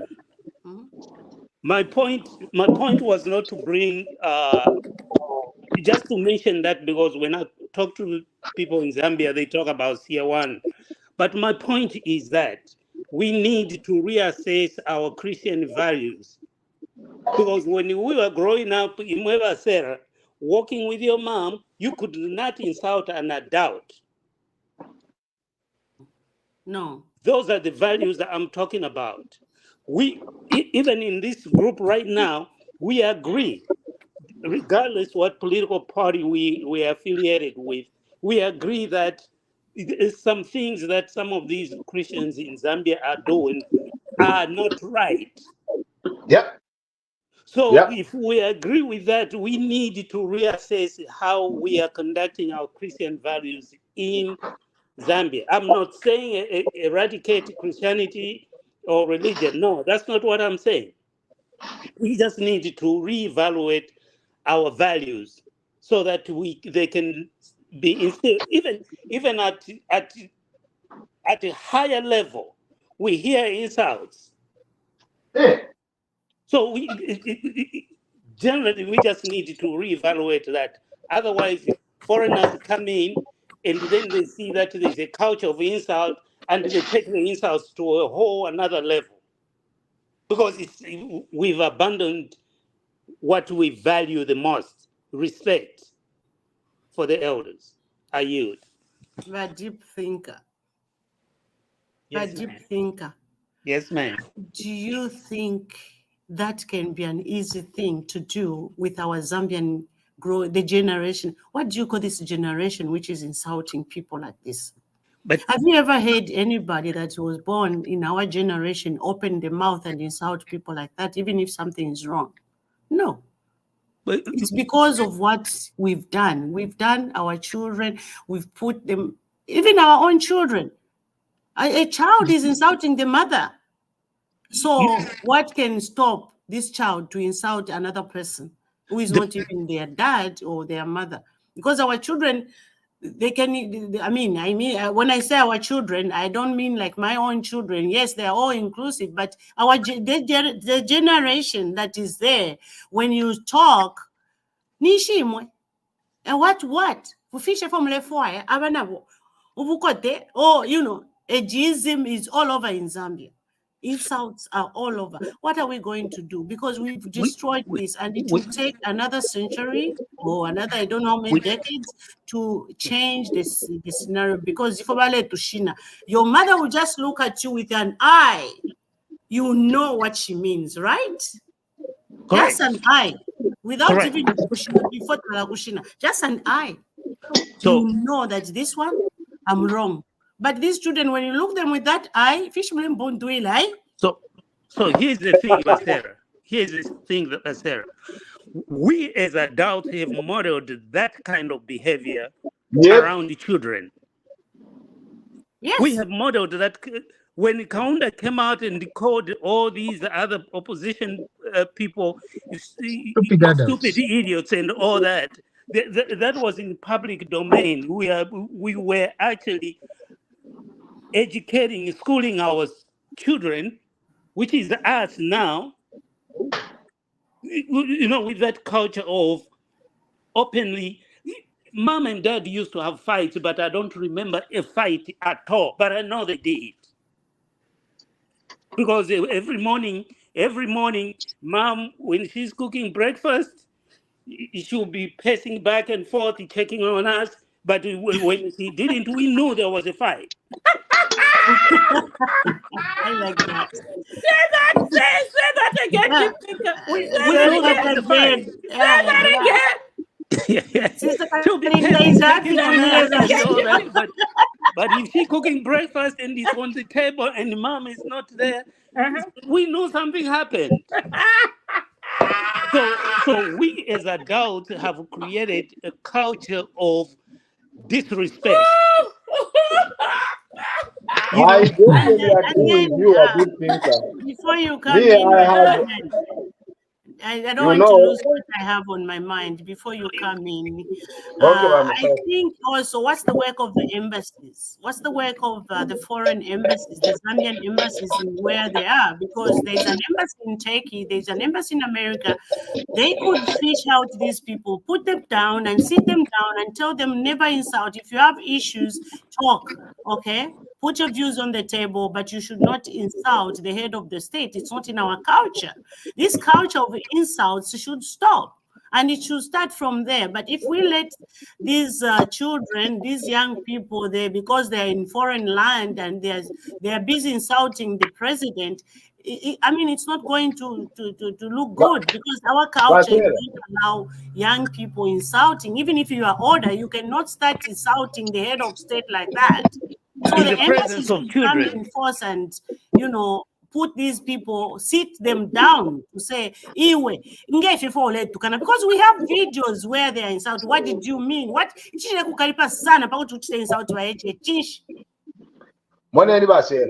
And that is exactly what, for me, that conversation we must do. But we must also not allow these kids to insult Edgar Lungu to that level as well. Where you have boys that are there in the political system, in probably party structure, just go up and insult. Because you see, whether you don't agree with it, whether you don't like, but you can't insult. Because if it becomes a continuation, we must not, like, because HH is in office, therefore we can't insult, we shouldn't insult. When it's out of the office, we start. You see, it's true what you're saying, Bagazia. Yes, we must deal with them. I concur with that, because in the same vein, there are some adults who remain nameless, who are out here, saying stuff like that. Yes, we have adults in those. Mr. Mwami has this. Okay. Ubupfumu buchindika omwine. Bakalini. Yes. Inefo ngatwala mona pakwati ubupfumu buchindika omwine chapwa. We don't go to the root causes and we don't uproot. Twasa mona pali higher level ya bufumu. Katulibika ama values ya bufumu. Wisatu muntu liyana ya pasi ya bufumu. Ifule ya chindikwa. If by HH is out ACO, it is not for me. It's not my age to start insulting him. Or if the room who insults HH, then we must He be able peed to in the find well. people that don't want that example. But He peed in the well. I remember very well, 1991, we were the young, we were the youth that time when Kaunda was getting out of power at the time. Hey, what? You see, when you sit down and say, oh my goodness, this culture, we need to have a nice route out. And the route out must be, if it is within the patriotic front, someone in South is presented, we must get upset. We could have differences with him, but we will not allow you to insult him. And if you continue, we will deal with you. We don't want anyone to insult the current president, whether you agree with him or you don't. And we start to stubborn deal with them. Then you find that, okay, one part is done. And UPND must say, if there is a part structure, you insult Edgar, we will deal with you. Then you will see people move back because there will be actions that are going to be taken on these kids that are insulting heads of state, ministers, and other things. We must be able to frown upon it. But the problem is that when it favors us, we don't do anything about it. When it doesn't favor us, we want to do something about it. This is what Siawan has been, where Siawan, you see that Siawan is thinking that he is someone important. It's because when this time, we must all frown upon it. Not a certain group trying to say that Siawan Nalan. Why should I quote Siawan? It's really serious. Am I serious to quote Siawan if Siawan was serious? Bakazia. Mukwai. Could you let's rewind, go back to 1984, in the CR1 coming and insulting Kaunda. Just visualize that. Oh no. Uyo kutiba also gani baka what Basanjo can be informed. You see, where did we lose it? Where? Because it was there, the respect was there. I don't know if it was fear or respect, but something was there.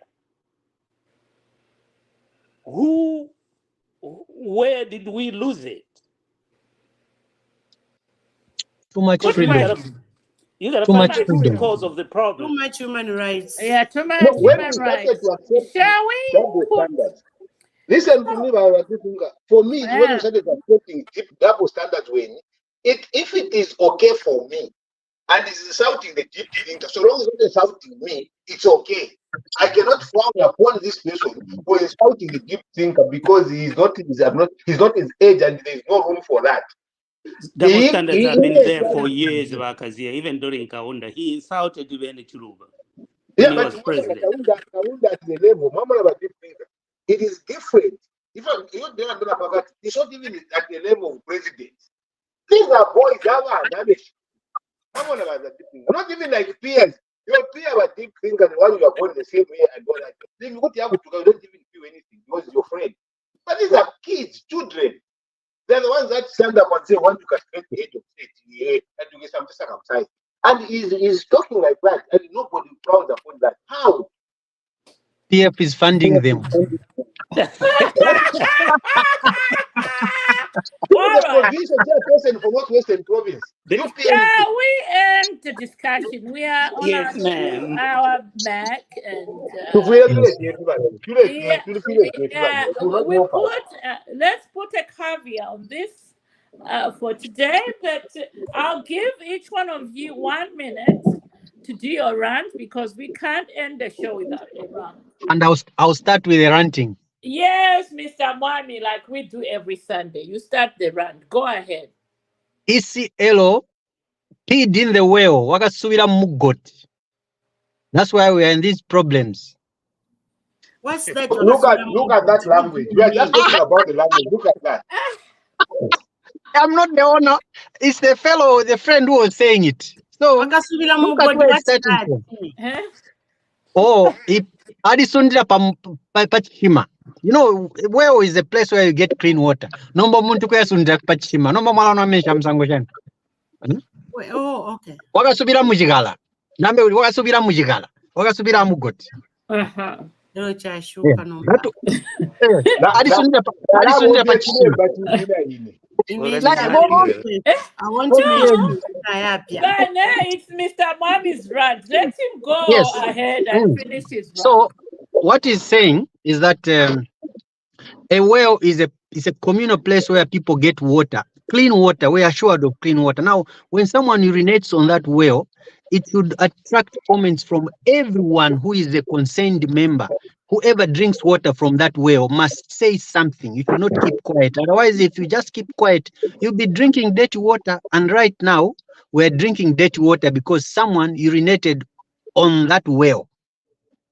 Vatanda mumfisha. Babata, I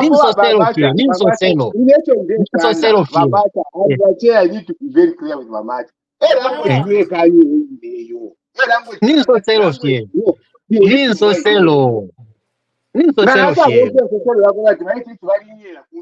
does it mean? Okay then. How does it mean to you and the other kids when they are listening? What does it mean? What does it mean? So now we are speaking the same language. Yes, we are speaking the same language.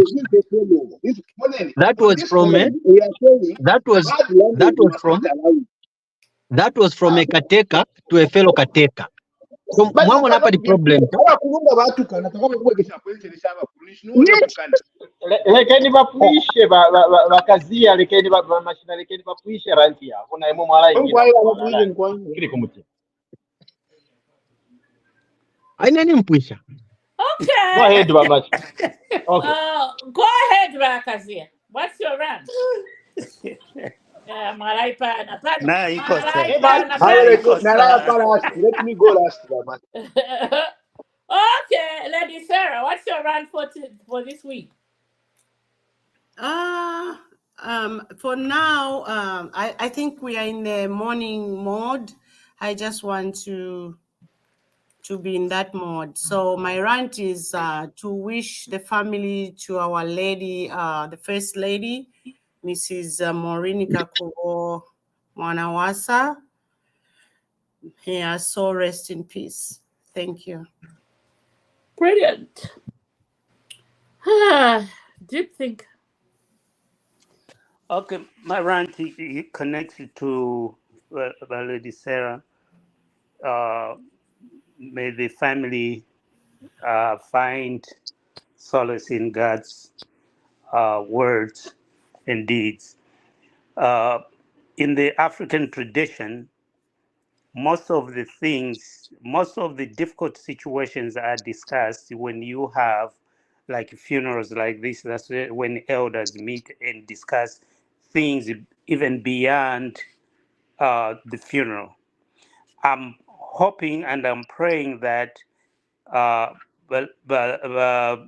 Mwanawasa is going to bring about a conversation between the current president and the former president, and to come to an understanding that they are the two states. We only have two people we can call presidents who have presided over Zambian affairs. I hope they are going to have some private meeting together so that they can agree on some things, so that the grass does not suffer because of the two of them publicly exchanging some things, which makes me sad and which makes other people not respect our elders per African tradition. So I'm hoping that some elderly people, non-partisan, will bring the two of them together to iron out whatever issues they have and leave some things for public consumption. I mean, private consumption as opposed to bringing them to the public. I use. Right. As in Tonga we say, help me out here. Either Mr. Mwami or Macha. What do we say? Jatakamana jakayosha. Matago kuyumbana. What is that? Matagwala mwitaguli kuyumbana. Explain it to Miss Akazia and Basir Nabachand. Wherever there are two interests, there always be conflict. But buttocks are of the same size. They cover the same bad parts. There's always conflict. But alajumbana in private. Oh, yeah. Okay. Not in public. All right. What's your rant? I mean, I was just trying to throw some stuff out. Actually, they question in private. You are crazy. I like you guys. You really make my day. In private. Now, publicly. Let's question private. Yeah, you see, that's the beauty about the deep thinker. It's always that yes, but it's private. And I also recall the same thing that is the deep thinker. My rant has always been that as long as we don't have ourselves, we don't have the respect for our leadership, no one will ever respect them, and especially at our level and age, if we are the ones that propel the disrespect for leadership, our children will never respect our leaders and will always be in these moments where they feel like when you insult harder, the better you are recognized. And some of them just insult so that they can push their numbers up on social media. But when we start to frown upon them, is it true? It's something that we must be able to deal with. And I think it's important that we start to move into more positive vibe than negative vibe. I think so. You know, if you are like on the other side, let's be positive. You know, that is our country. We cannot be because you like this other person. If HH is wrong, we say he's on that one. No, we move on. You know, but also we also help him to say, when this is wrong, this is what we feel can be done on this matter. So and he's just human, you know. Yeah, he's just human. And for me now, this is now my biggest rant. My biggest rant is that the people that don't want to tell the president when he's making mistakes are the worst enemies of his government. Exactly. When they keep quiet when something is wrong and they don't go in private to tell him, boss, this is not right, and the people are not reacting to this well, it's affecting people negative. They are the worst enemies of the president. It all points to corruption, Wakazia. Exactly. Because we know if I say this in any we know. You know? But you said that to have been honest, to tell him the truth. Say, my boss, people that surround him and start to sugarcoat things that are wrong are the worst enemies. And they flip at the first instance. The moment he's going to do something, there are the people that will flip immediately. Because they don't mean well for the president when they can't take him honest wrong. They say, what you tell the president? We're gonna question. All right. All right. Okay. All right. All right. You just gotta love the forum. What's your rant for today, Bachilufia?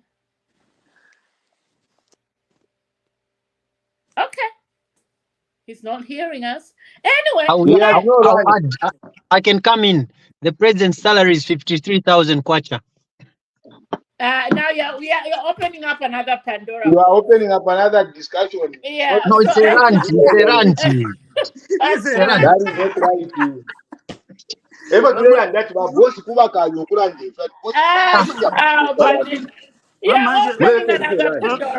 You are like us, you're bringing in something else now. Oh, no, it's a rant. It's just a rant. Oh, okay. It's just a rant. You have already had the rant, Mamata. Food for thought. Right. Okay, then let me go into my rant. And I was prepping myself. Are you people seeing what I'm wearing here? You see what I'm wearing here, people? Emirates. Sayupian attire. Ah, Emirates. anyway, if you've been living under the rock and you Yeah, don't know this, but Arsenal beat Wolves yesterday now. they beat Open who? up for the 20. Who did they beat? Deep thinker, we were watching the game together. Let's not go there now. Who We won? were watching the game together, Deep thinker. So let's not go there. Yeah, you know. So anyway, Who did they Arsenal's win? season is Thank you, Magazi. back. Who did they win? Thank you, Anyway, Magazi. Which team? Where is that team from? gentlemen and ladies, we are going to close the show. It's been wonderful. And I just want to say, each one of you, I really am so grateful for making this show what it is every Sunday. And until next week, shall we say, Congratulations, Arsenal. Adios. keep Abianto. the faith. Keep the faith. Adios. Au revoir. Abianto. What's that? We are done. Abianto. See you soon. Au revoir. Oh. Bye bye. That's We French. are so done. Right Is that now. Mwami?